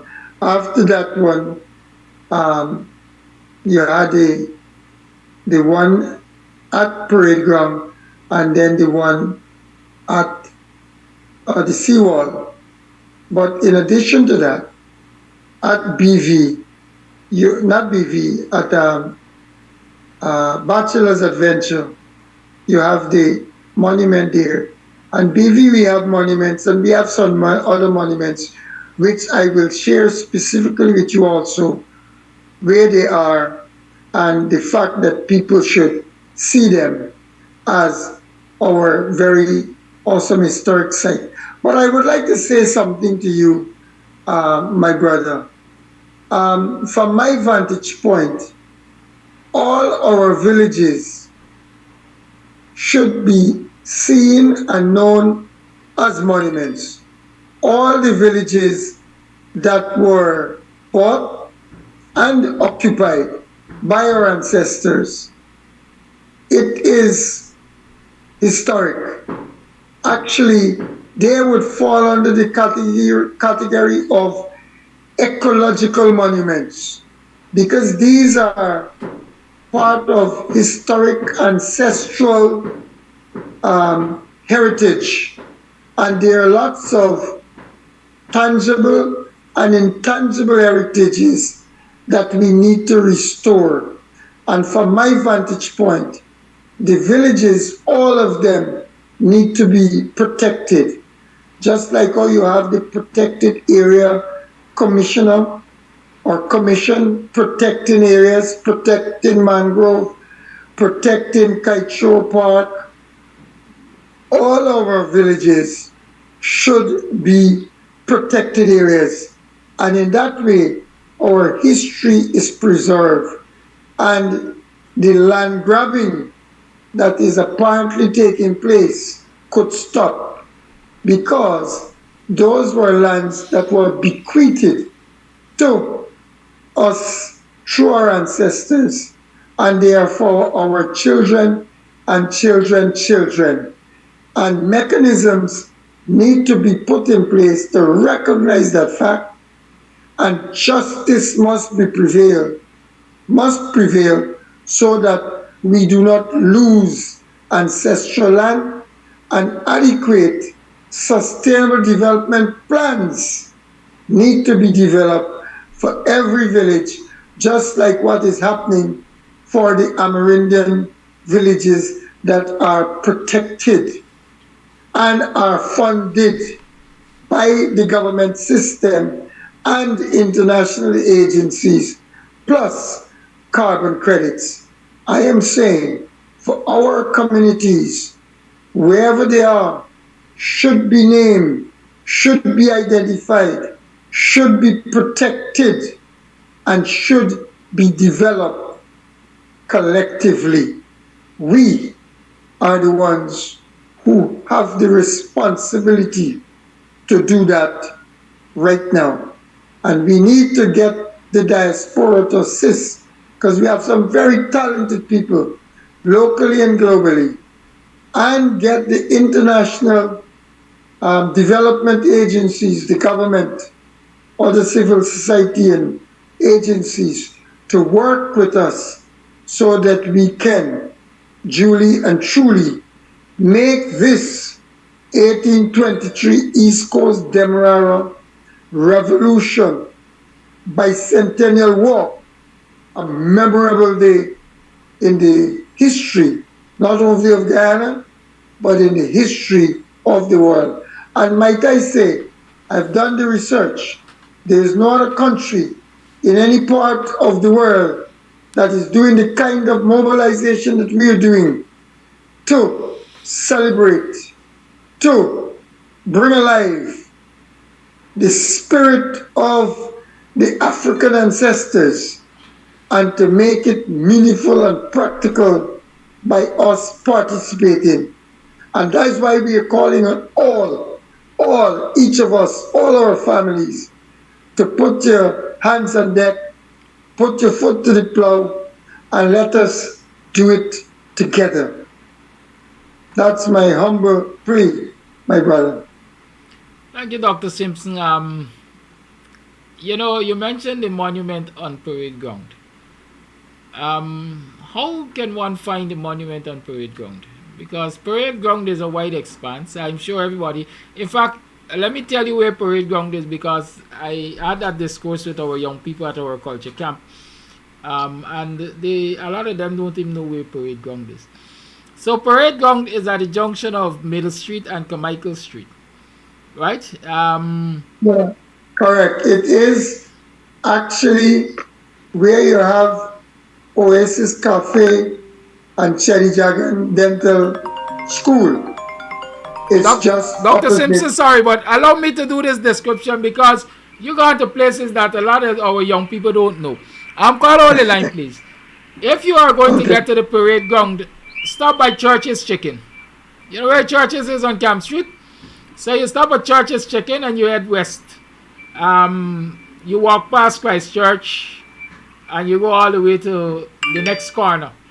That corner there, you're going to get to Waterloo Street, and the following one is Carmichael. So the boundaries of the parade ground would actually be Waterloo Street, Carmichael Street, Middle Street, right? And I'm using Church's Chicken as, what should I say, as a geographic marker, as a landmark, because all our young people, I'm sure, will know where to find Church's Chicken. Right? So if you come off of Church's Chicken and you head west, right? I hope I didn't say east earlier. If you head west, you're going to find parade ground. It's that big open area there. There's a basketball court. They call it Bornham Court. Right? Good. So on the southern end of parade ground is where you find the dental school. Situate our monument for us there, please. That is correct, brother. You have done an excellent job by at least guiding the young people and even the older ones how to find parade ground. But just for a little bit. Call on the line, please. Okay. Go ahead, Dr. Simpson. Dr. Simpson, let me take this call. Yes, caller. Okay. You're live. Oh, this is a live program I'm calling on? Yes. You want to speak with me in private? Yeah. Yes. Okay, let's do that after the program. I'll come off at about 9 o'clock. Okay. Or is it urgent? Simpson asked me to call you. This is Gary Best. But, well, I'm talking to Simpson on the program, Gary. Okay, so let me know when you finish first so we can talk. Yeah, sure. Good.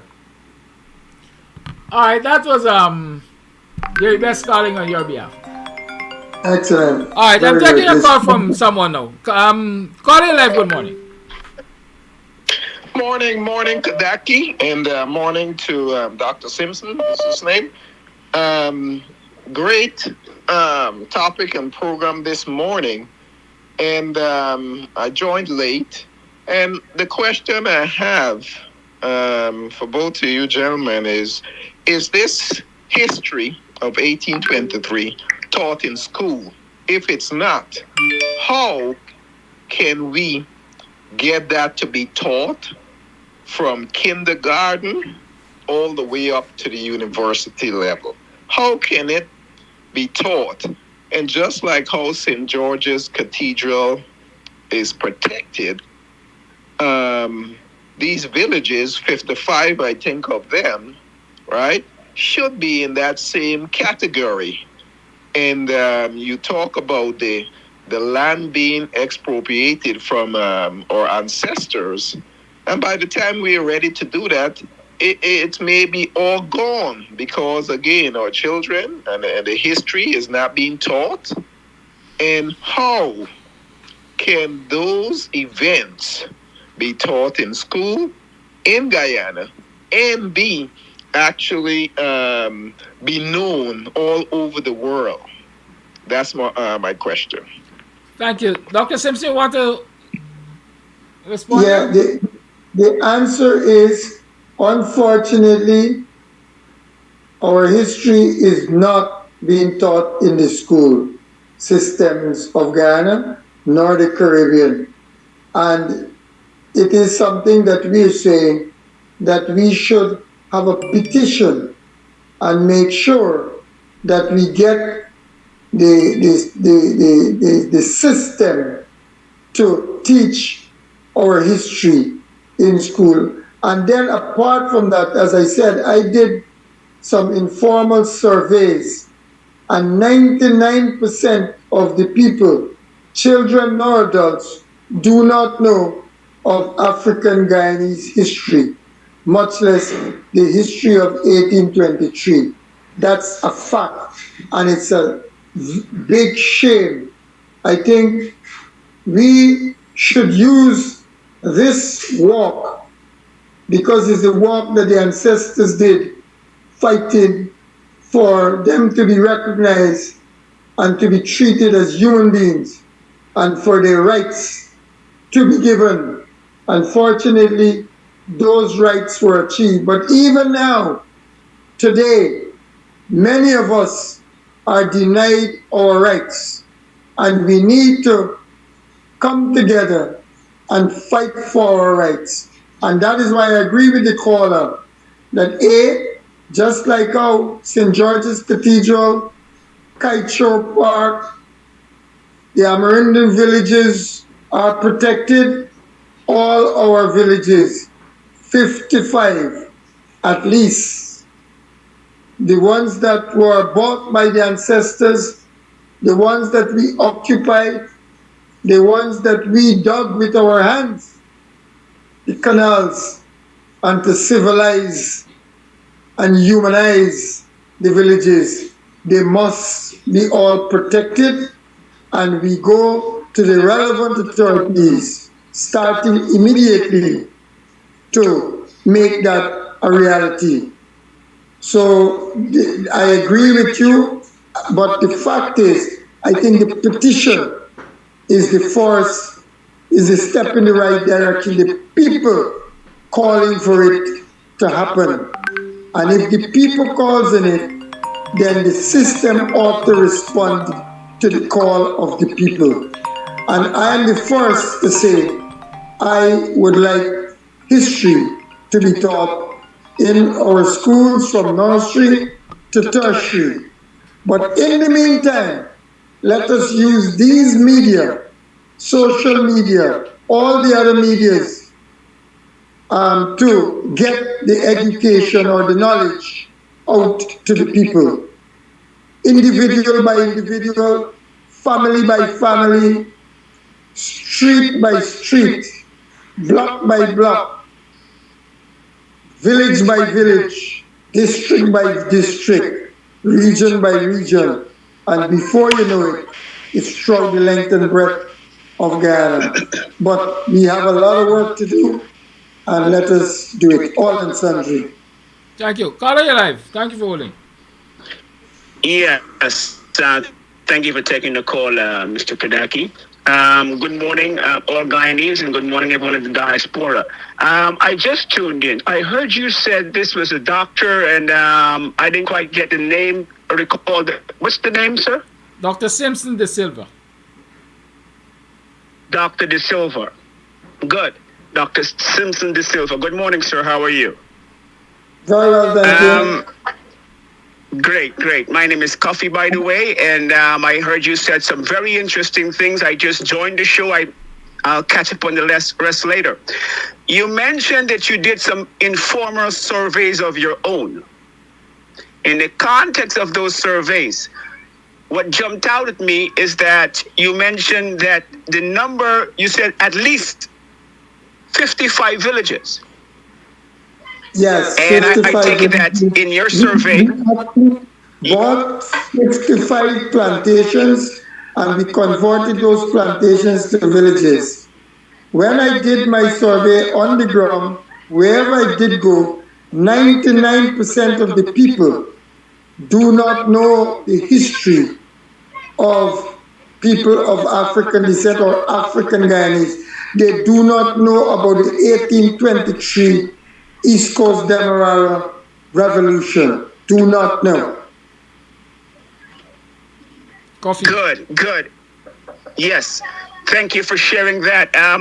So what I wanted to ask you, sir, like yourself, we on this show have been pushing African information And one of those areas which we have been trying to ascertain is how many villages. I've heard some numbers like 200. Right? I'm glad to hear that you're a professor or a doctor so probably you have done some research. You said so. So I am, hoping that you can help us flesh out the exact number or close to it. All right? That's been a big question for us on this show for at least 2 years going now. That's a huge question. Unanswered.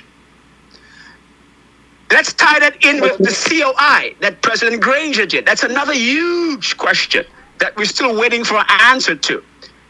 And so hopefully maybe you have run across the results of the COI. If you have, would it be possible to share it with us, Mr. Amsterdam, and he'll make sure we get it on his page, right? It's a huge concern for myself and a lot of us, because it goes into that whole educational aspect that we need so much to find out about. It ties into reparations. It also ties into the whole land grabbing thing. If you don't know, you can't claim. Okay? By the way, today is Marcus Garvey's anniversary of his birth, 17th of August. And in some parts of the world, people celebrate some sort of African cooperative movement, which you alluded to earlier in the show. So those are two questions. Can you share the specifics of the villages? You have shared 55 plantations, and could you share, if you have, the results of the 2017 Commission on Ancestral and Communal and Indigenous Lands in Guyana? Once again, thank you for giving the opportunity, Dr. De Silva. Thank you. Thank you very much for your questions. With respect to the villages, what we can assure you is that by tomorrow, at the event that we'll be having at the parade ground, I will make sure that all the information that we have from all the experts that I know, including David Hines, Dr. David Hines, Eric Phillips, Rudy Guyan, Penda Guyan, and Lincoln Lewis, and all our notable historians and experts in this field, we'll make sure that come tomorrow, that information is available and would be signed off. I myself have heard that is at least 200 villages. I'm going by the 200 and I'm targeting that because of the bicentenary. It's 200 years since. So it would be good to make sure that by tomorrow there's clarity on that. That's why we want to, through virtual mechanisms, those who would be part of the march, say walk, physically, that we get into the villages by virtual means. And I have some technical people lined up, some experts who are willing to work with us to make sure that that happens. That is with respect to the villages. We'll bring finality to that tomorrow. In terms of the Commission of Inquiry, I recall that what was happening in Guyana at that time, I was working with the Granger administration through the Community Development Council. And my office, the entire floor, office and suite was used to accommodate people from throughout the country coming there to meet with Sister Penda, Brother Hamer from Buxton, a lot of our land experts and community activists all were gathering there on a daily basis with people coming from abroad, from all walks of life and all villages in Guyana to put in their bit. What I know is that currently there are snippets of it that are going out. But I would call upon us as part of that 1823 team. I will get that team to be widened because of the bicentenary, and we will make sure that the Commission of Inquiry issue comes on the front burner immediately and be addressed by all, locally and globally. Because, as you rightly said, it has to do with everything. Reparations, reconciliation, and the reparation business is our business, is all of us. We all have to get involved. The government has a reparation team which is headed by Eric Phillips that is funded through the Ministry of Youth, Sports and Culture, which comes under the Office of the President. But then, that is the government part. We also have private sector must be involved actively, civil society, faith-based organizations, and all other organizations must be part of this movement, must be at the table, and must be actively pursuing what is dutifully ours. We are just merely asking to get what belongs to us. We are just merely asking for justice, and we are asking that it must be recognized, the truth must be recognized, and we are asking for immediacy of sustainable development of our community, because we are already midway of the UN Sustainable Development Agenda. And the decade that was given comes to an end next year. We're hoping to have another decade. But this, what we're talking about, is unique. We must pursue it irrespective of what. We must cause the movement in Guyana, in the Caribbean, and around the world to become alive and to be considered urgent and to be dealt with all the time. Emancipation or Freedom Day is every day. It's not one day in the year. African Guyanese Day is every day, every moment. We cannot wait for a month that we call Black History Month. Every month is our month. And we must petition to make sure that these things and this knowledge is taken all over and we take our rightful place. And we use agriculture, and that's the place where the lands are, as the vehicle to achieve our sustainable development. Agriculture is our culture. And if you are not connected to your culture, you're like a root, a tree without roots. And we are not interested in being that. We must be firmly rooted in our communities and get what we deserve. So I'm sorry I took so long to answer your two questions, but I'm with you. We are going to be on top of these things, and come tomorrow, you'll have some clear declarations, and we will join forces and take the movement forward. It is not about just now, it's about now and beyond. Call it live. Thank you for holding.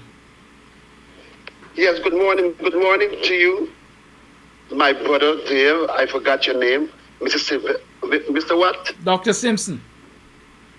Okay, Dr. Simpson, good morning to you. Good Simpson morning, De Silva. Okay, thank you very much for repeat that. Thank you to you, both of you, and thank you to all my black brothers and sisters. Flash, this is Flash Garden. I don't have no question. But what I must say to you, well done, my beloved brother, for what you are doing. I always believe when there are a start, there must be an end. And today is the day. It's for the starting by Mr. Amsterdam. That made me love this program. That's why this program is number one. That's why this program is number one. Because what you bring out today is so much to just listen. Thank you again. But one thing you did, what Flash Garden don't like, you're supposed to announce like 6 months that Flash Garden could support the water and the juice for tomorrow. Because if you find time to represent Flash Garden must find time for donate something to what you are doing for all Guyanese and for all black people. You know, this was what I was going to talk this morning. And as you mentioned, Mr. Forbes' body name, thank you very much. Thank you very much. A big thumb up. Because this morning I would have asked Mr. Amsterdam to invite Mr. Hamilton Green, because Flash Garden know Mr. Hamilton Green was born on right hand, to come on a morning and give out the history of what Mr. Forbes Bonham start when he came over the country 64 and what he left. But our leaders did not continue that foundation. And I'm asking Mr. Amsterdam again over your show, invite Mr. Hamilton Green. He must not come for answer no question, but just tell us and the young people them the history of Forbes Bonham, what he did. Also, the next week you invite somebody from WPA for come and give the history. Let me don't forget Walter Rodney. Let me don't forget that brother. He recognized all over the world. For giving history of Walter Rodney. These are starting so young people will know Guyanese is a brilliant Guyanese. And before I go, let me say this, give someone a chance. When I was in high school, my teacher was a gentleman from Buxton, a very brilliant man. He used to wear straw hat and left side sandals and left side socks. Very, very brilliant. He taught me a lot. One morning, he come inside here, Monday morning. He said, you Flash Garden, come up in front and sit down.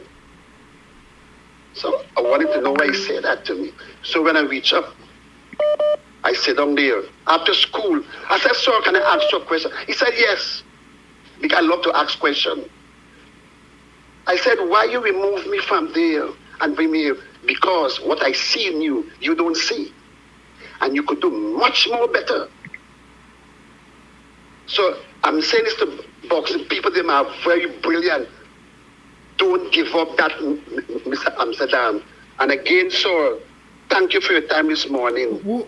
Flash Garden, I'm interested in history. Who was this Buxton teacher? I'm trying to remember his name. I asked one of my schoolmates, and he did remember the name and he tell me, but I cannot remember the name. Good. A very brilliant man. I'll be waiting on you for that information, Flash.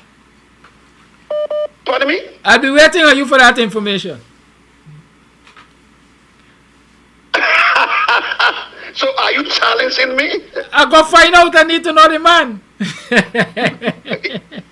good. That was in the early 70s. Thank you, sir. Thank you. Call it live, good morning.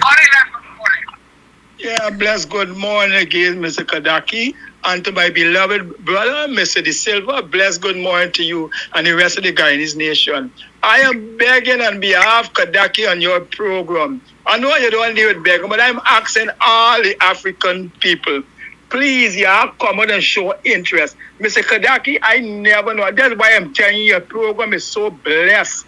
It is such a blessing that it eradicates stress from people immediately. Mr. Kadaki, I didn't even know I was so thirsty and hungry and lacking so much history of African history. I think I know a lot, but I am being enlightened so much more off of your program. And I'm calling upon all the rest of African I am asking y'all, please support. And all those who know the history of the African and know our history, come on board, come on board. I want to tell the PPP government, thanks very much. You know why I'm telling Mr. Jack Doe and all them thanks very much? For waking up the sleeping giant in the African them communities, because they were resting too long. They were sleeping too long. And if the PPP did stand up and start brutalizing the African and doing this evil to the African, they will never start stand up in the way they're doing. And so I thank you, PPP, for a job well done. It's a bad thing y'all try to do, but it worked for good. And this is where God will say, everything works for good for those that serve the Lord. So it's a blessing when y'all try to pin the African race down and marginalize the African race. It's such a blessing that y'all didn't know it's a blessing in disguise y'all doing. And I thank God for wake the giant of the African race in Guyana and around the world. And I'm calling Sister Penda. Thank you very much, baby. I love you so much. And I'm telling WPA, you are a blessing no matter what. You got to play your part in this nation building and revival and especially in the African development. So, Mr. Kadaki, once again, I'm saying you thanks very much. And all the African leaders who have the history, like Mr. Hamilton Green, I've learned a lot from you. The President Green, so I've learned a lot. And all that, Dr. David Hines, a lot. Oh, my God. We, the African, the young one, we are thirsty. We are hungry for our own history. Y'all, thanks very much, senior. And please come on board and give it to us.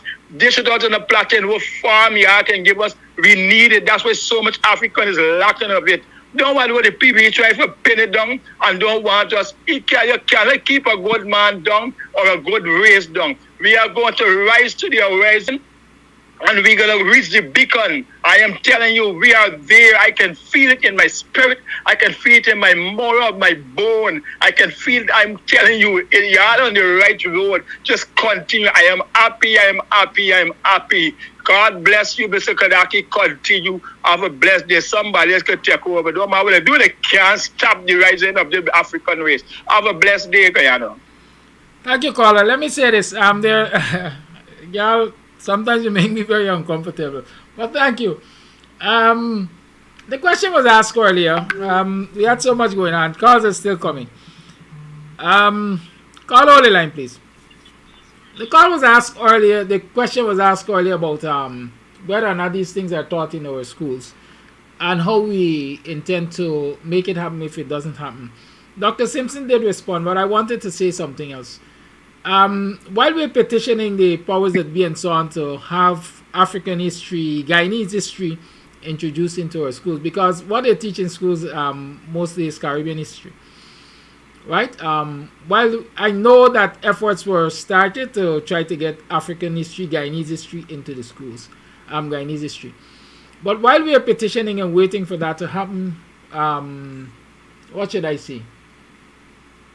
Formally, each and every one of us has a responsibility to teach, like Dr. Simpson said, our family members, our community people, and everybody. We can play our part, and we have to play our part. It's out of that recognition that I said early in the month that I was going to do the culture camp. You all remember the culture camp? The culture camp was done last Friday. It was intended to be 3 days, but there were constraints, so we did it for 1 day. But coming out of the discourses with the youngsters, I ended up forming a culture club. And that culture club is going to meet on Sundays at 3 o'clock for this very reason. Because Friday just whet their appetites. And it also exposed how much they didn't know. And so on Sundays from 3 o'clock at Club Twilight, the culture club is going to be meeting. And I, along with others who I will try to embrace and get on board and so on, will be sharing the history, the African Guyanese history with our youngsters. In that light, I'm also thinking that on Kams TV, I'm going to be introducing what I call the cultural hour. Right? The cultural hour, the day and time, most likely I'm thinking of a Sunday afternoon again, is going to be aired on Kams TV. But we want sponsors to that particular one. Right? So if you're willing to sponsor the cultural hour, hit me up on 6225933 and so that we can get it started as early as possible. It's a necessary. Our young people really don't know, and like some of our callers are saying, even as adults, many of our adults do not know their history. And more so, they do not know the struggles of the ancestors and the wholesome history of Guyana. And so we have to do that. That will help to change mindsets. Caller, thank you for holding your life. Yeah, good morning, Kadaki and Dr. De Silva. You know, we have got to make up our minds that African history, the Guyanese African history, must be taught all through the year. Because if we sit down to discuss it just among August, just in the month of August, we will not be able to get through with all that is about our people. And I am glad that we are trying to step up to the plate of knowing our history. And I think that it must not only be in small areas, it must be all communities where Africans are in Guyana. Because as you said there, Kadaki, I am trying to start up the same type of group in the village. But we got a leaning of more females trying to get into this thing. And the males, they don't want to, like to partake of it because the males got other attitude and looking in other areas. But I think that is so good. And I don't know if you will want to accept this. But there is the Barnum Foundation with the arm for the youth. And I don't know if you would mind at a certain time to link up with them. And they and I could come on board. And we could have different areas in the country with the youth. You got your own youth, but you got people now who will be representing you at that Barnum Foundation the youth arm. And we could make a bigger movement and get to know more about our history. And the advice of having Prime Minister Hamilton Green at this forum, I think it's very good because I've listened to him many times. And Prime Minister has a wealth of historical aspects in Guyana.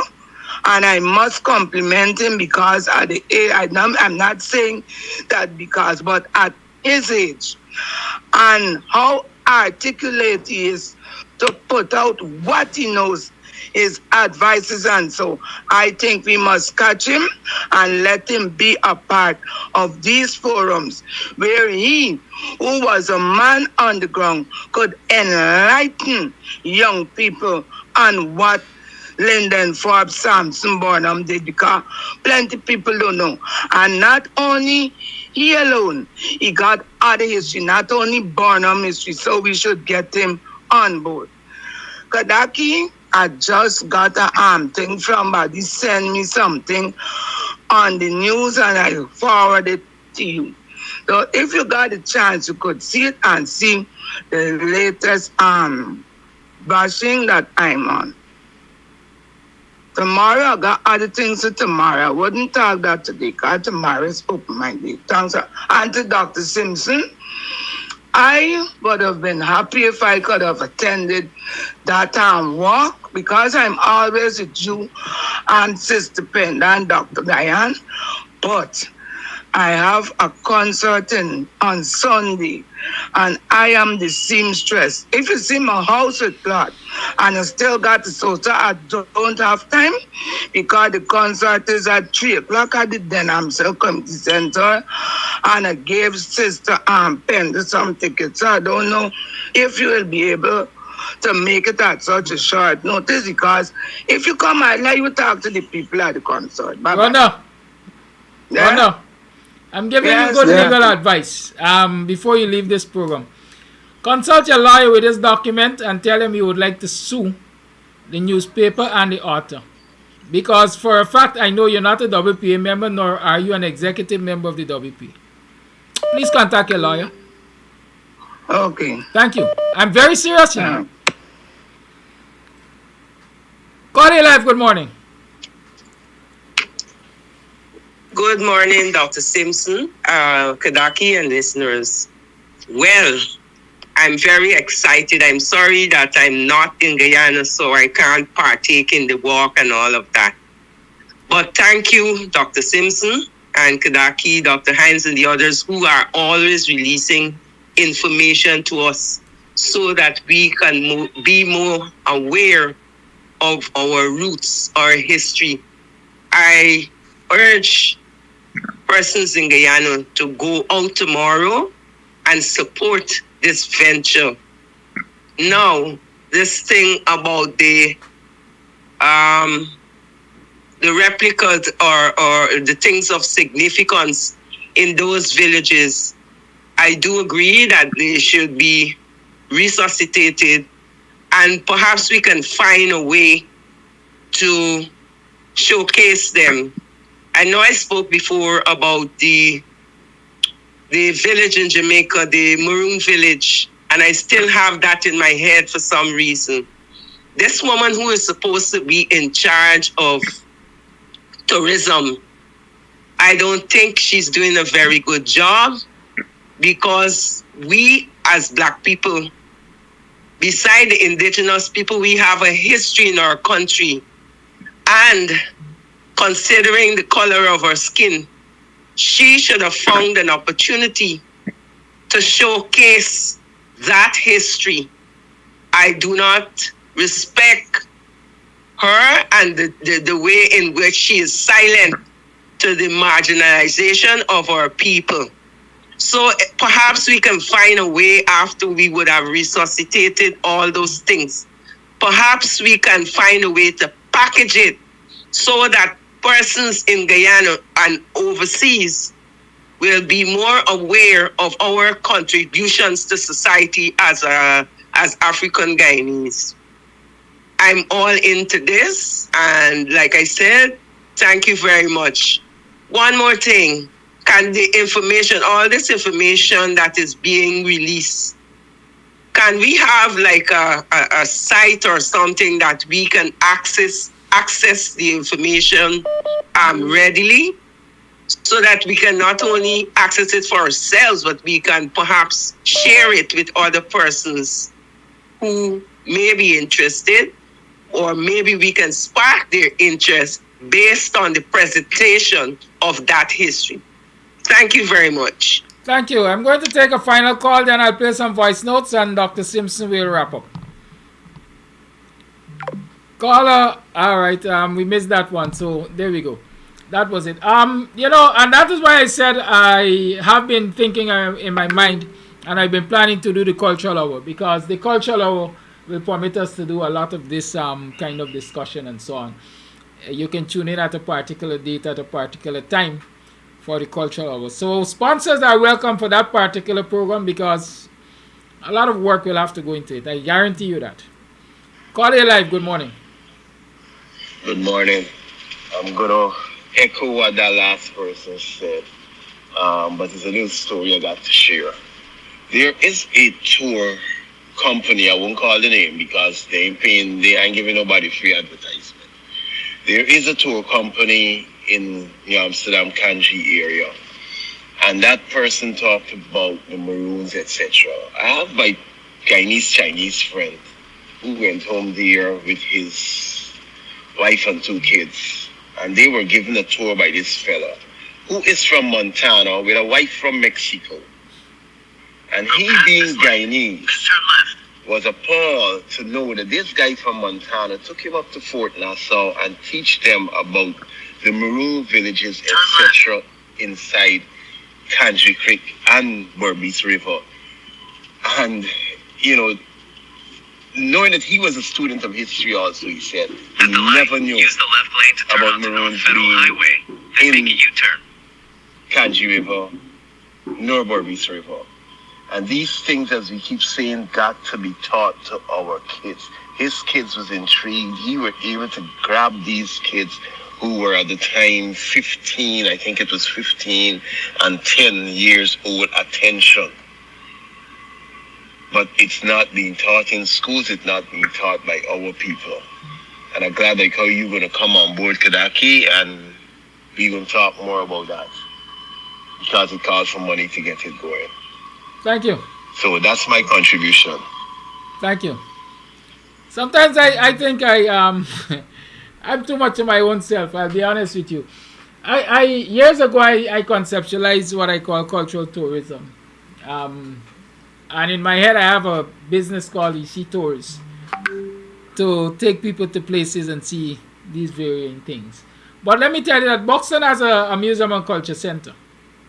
And so you can come to the Buxton Museum and Culture Center. It's the middle street between Church of God Road and Company Road, the southern half, and you can go there. I think they open on Tuesdays, Thursdays, and Saturdays. I'm not sure the days are right, but those are the days I think, from 1 to 5. But you can find out more about that. You can find some artifacts and you can find some interesting history there. There's a place, my brother said he's not giving free advertising, but I like to point people to education. There's a place on the west side that is called the Heritage Museum. If you find the Heritage Museum, you're going to find lots of artifacts and things there. I was fortunate to go and see those places. Right, so I recommend them. There will come a time where you can hit us up in Buxton and we'll take you to tour all over the place. But let me play those voice notes and then Dr. Simpson will wrap up. Is that okay, Doc? Yes, please. Thank you. Go ahead. So here's the first voice. Good morning, Kadaki, and good morning, Mr. De Silva. Let me tell you all guys something. This Mr. De Silva is the man who comes closest what is got to get done in Guyana. At least to educate and mobilize the youths there. Because the youth is the key for the success of black people in Guyana and the return of the APNE back in power. Because this man got the groundwork set. And I think he would lay an impression to grasp the knowledge, where the youth would grasp the knowledge from what he's putting out here now. And I give him kudos. And I would like for the likes of the house slaves in the judiciary and in the government to listen to this man, the word of Mr. De Silva. He's the man who coming to me that listen on social media, that coming close to what is need to be done in Guyana for the development of the young black people in Guyana. Because those who were get all the benefits after the PNC back in Burnham days or whatever, all of them who was in the military, who was PNC this and PNC that, all of them pulling in the shell, and they're looking in the closet of people now, but they're helping the young people them. They're not helping the young people. And in Guyana, the young people need help. And I'm saying, all over like on the west coast, Demerara, and the Essequibo coast, these black villages, the youth them need help. In places like Parfait, Wales, East Coast, Victoria, these people need help. And Grove, get the word out. And I think Mr. De Silva is the man who bringing out the word. And he bringing out the...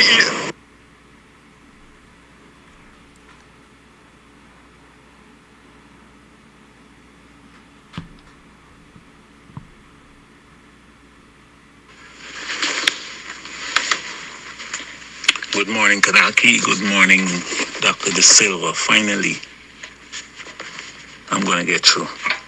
Yeah, I tried to send a voice message, but I wasn't getting it done the way I wanted to be done. But now, I ask for permission to pray for this march because we have a Father who is in heaven. His name is Yahweh. His name is, and a Son who is our Father. His name is Yeshua. And so this morning, permit me to pray for the march. So Father, we come before you this morning. We worship you. We bless you. We exalt you. We magnify you because you are God. You are the master of the universe. All authority was given unto you, Yeshua.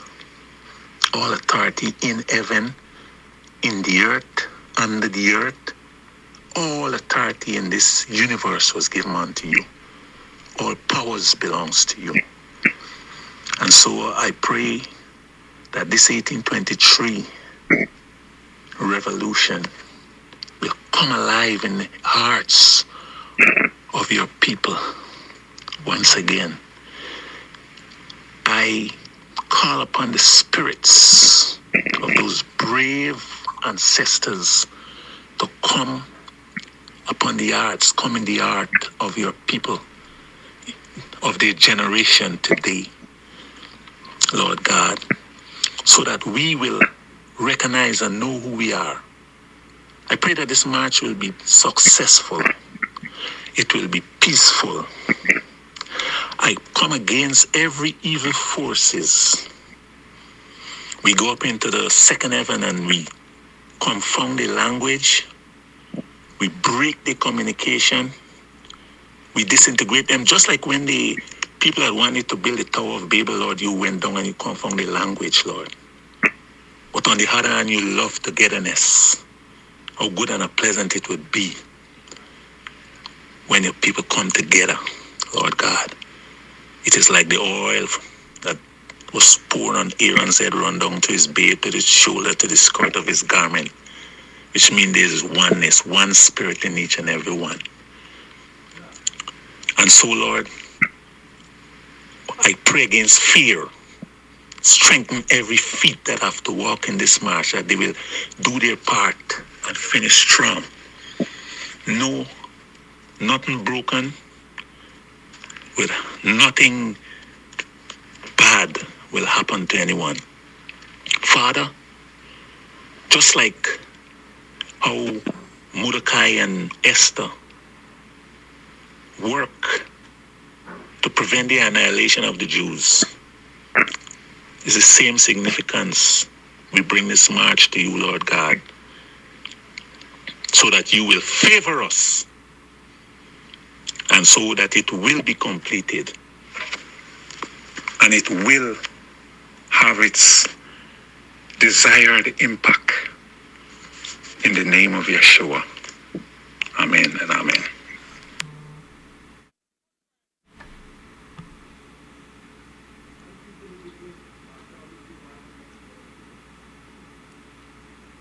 Wow, we have about 2 more voice notes, and I get you with that, because when my mom was alive, my mom was in. we got a call from this person here already. So let's. Good morning, Kadaki. With all due respect to your guest, Didi said history is not been taught in school, black history, or has never been taught in school, because I was taught about coffee and black rebellion in Guyana, and I was taught about all those things. Who, what, and how it has been thrown out or stopped being taught, I don't know. And now you guys are fighting to bring back black history into place, and when it seems as though the young people are not interested anymore, and you sit back and allow it to destroy by other government. Now, yes, I'm saying that history was taught in school, black history, yeah.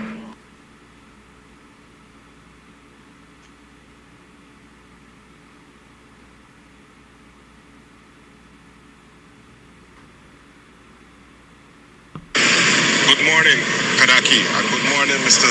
De Silva. Let me tell you guys something. This Mr. De Silva is the man who come closest.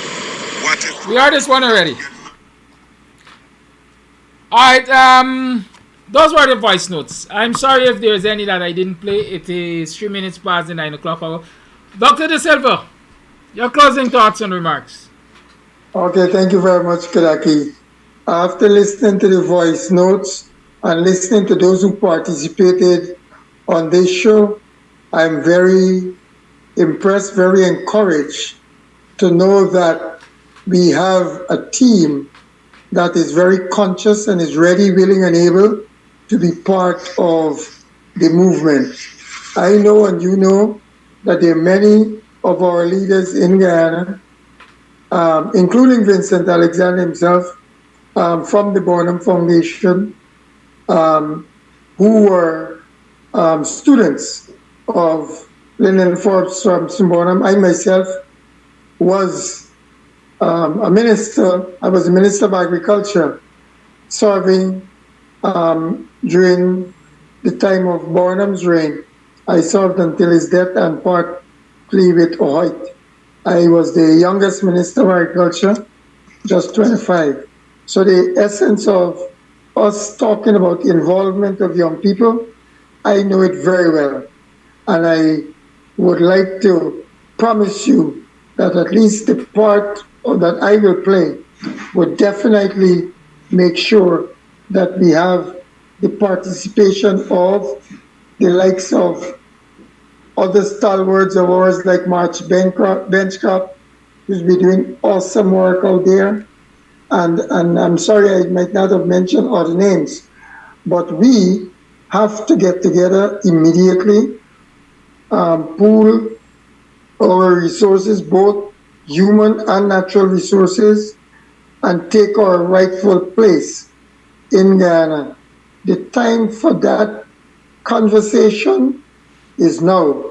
But as we do the conversation, we must take action to solve the problem in our heritage village. That comes under an acronym that is called CASH, Conversation, Action, Solution in Heritage Villages. And we use ATMs, which is African Traditional Methods.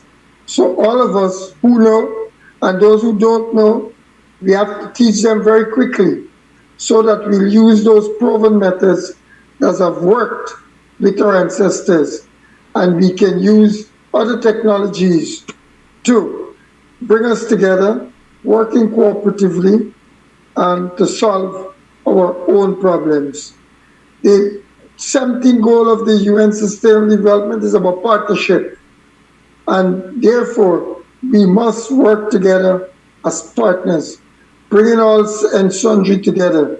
Then going from bottom up, they talk about sustainable communities and sustainable cities. We have to go there, bringing our communities in a sustainable way. And it also speaks a lot about economic growth and decent jobs. We must create the jobs within our communities.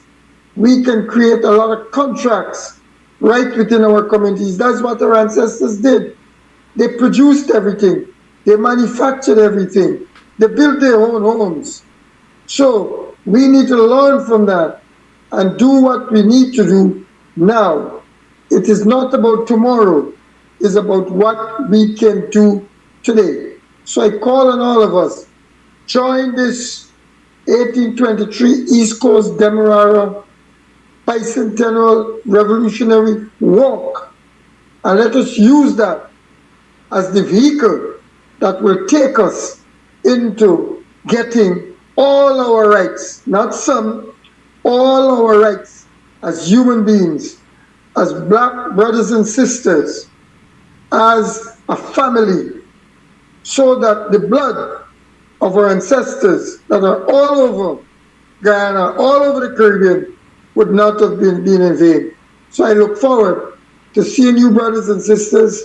Let us make this next 24 hours in Guyana a very significant, and let us do the best that we would have ever done for the cause of people of African descent, for the cause of African Guyanese. Let's join forces once and for all and do the best we could.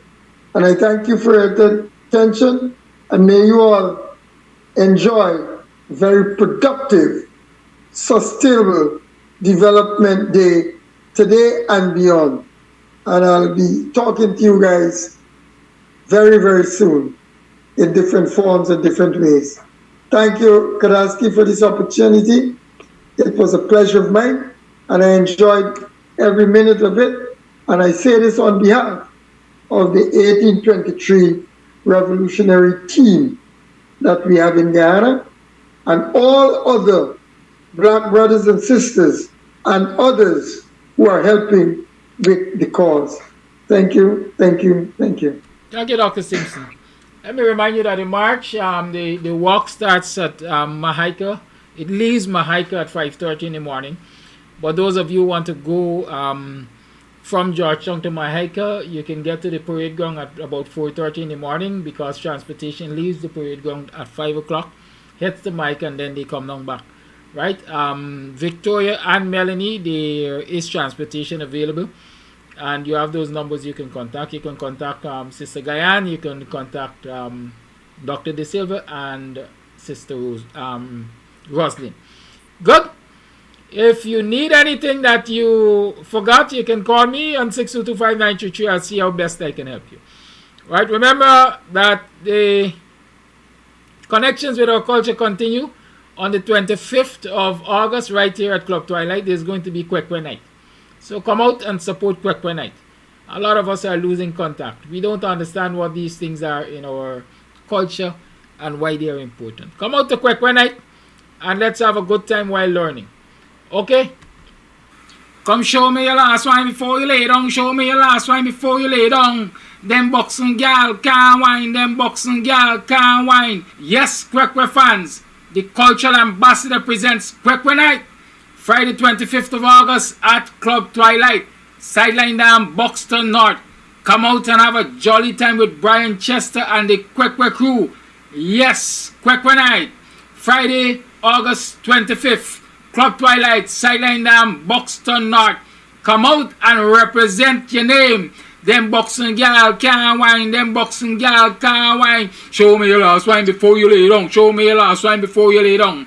Yes, massive, come out. Come connect with the culture at Club Twilight.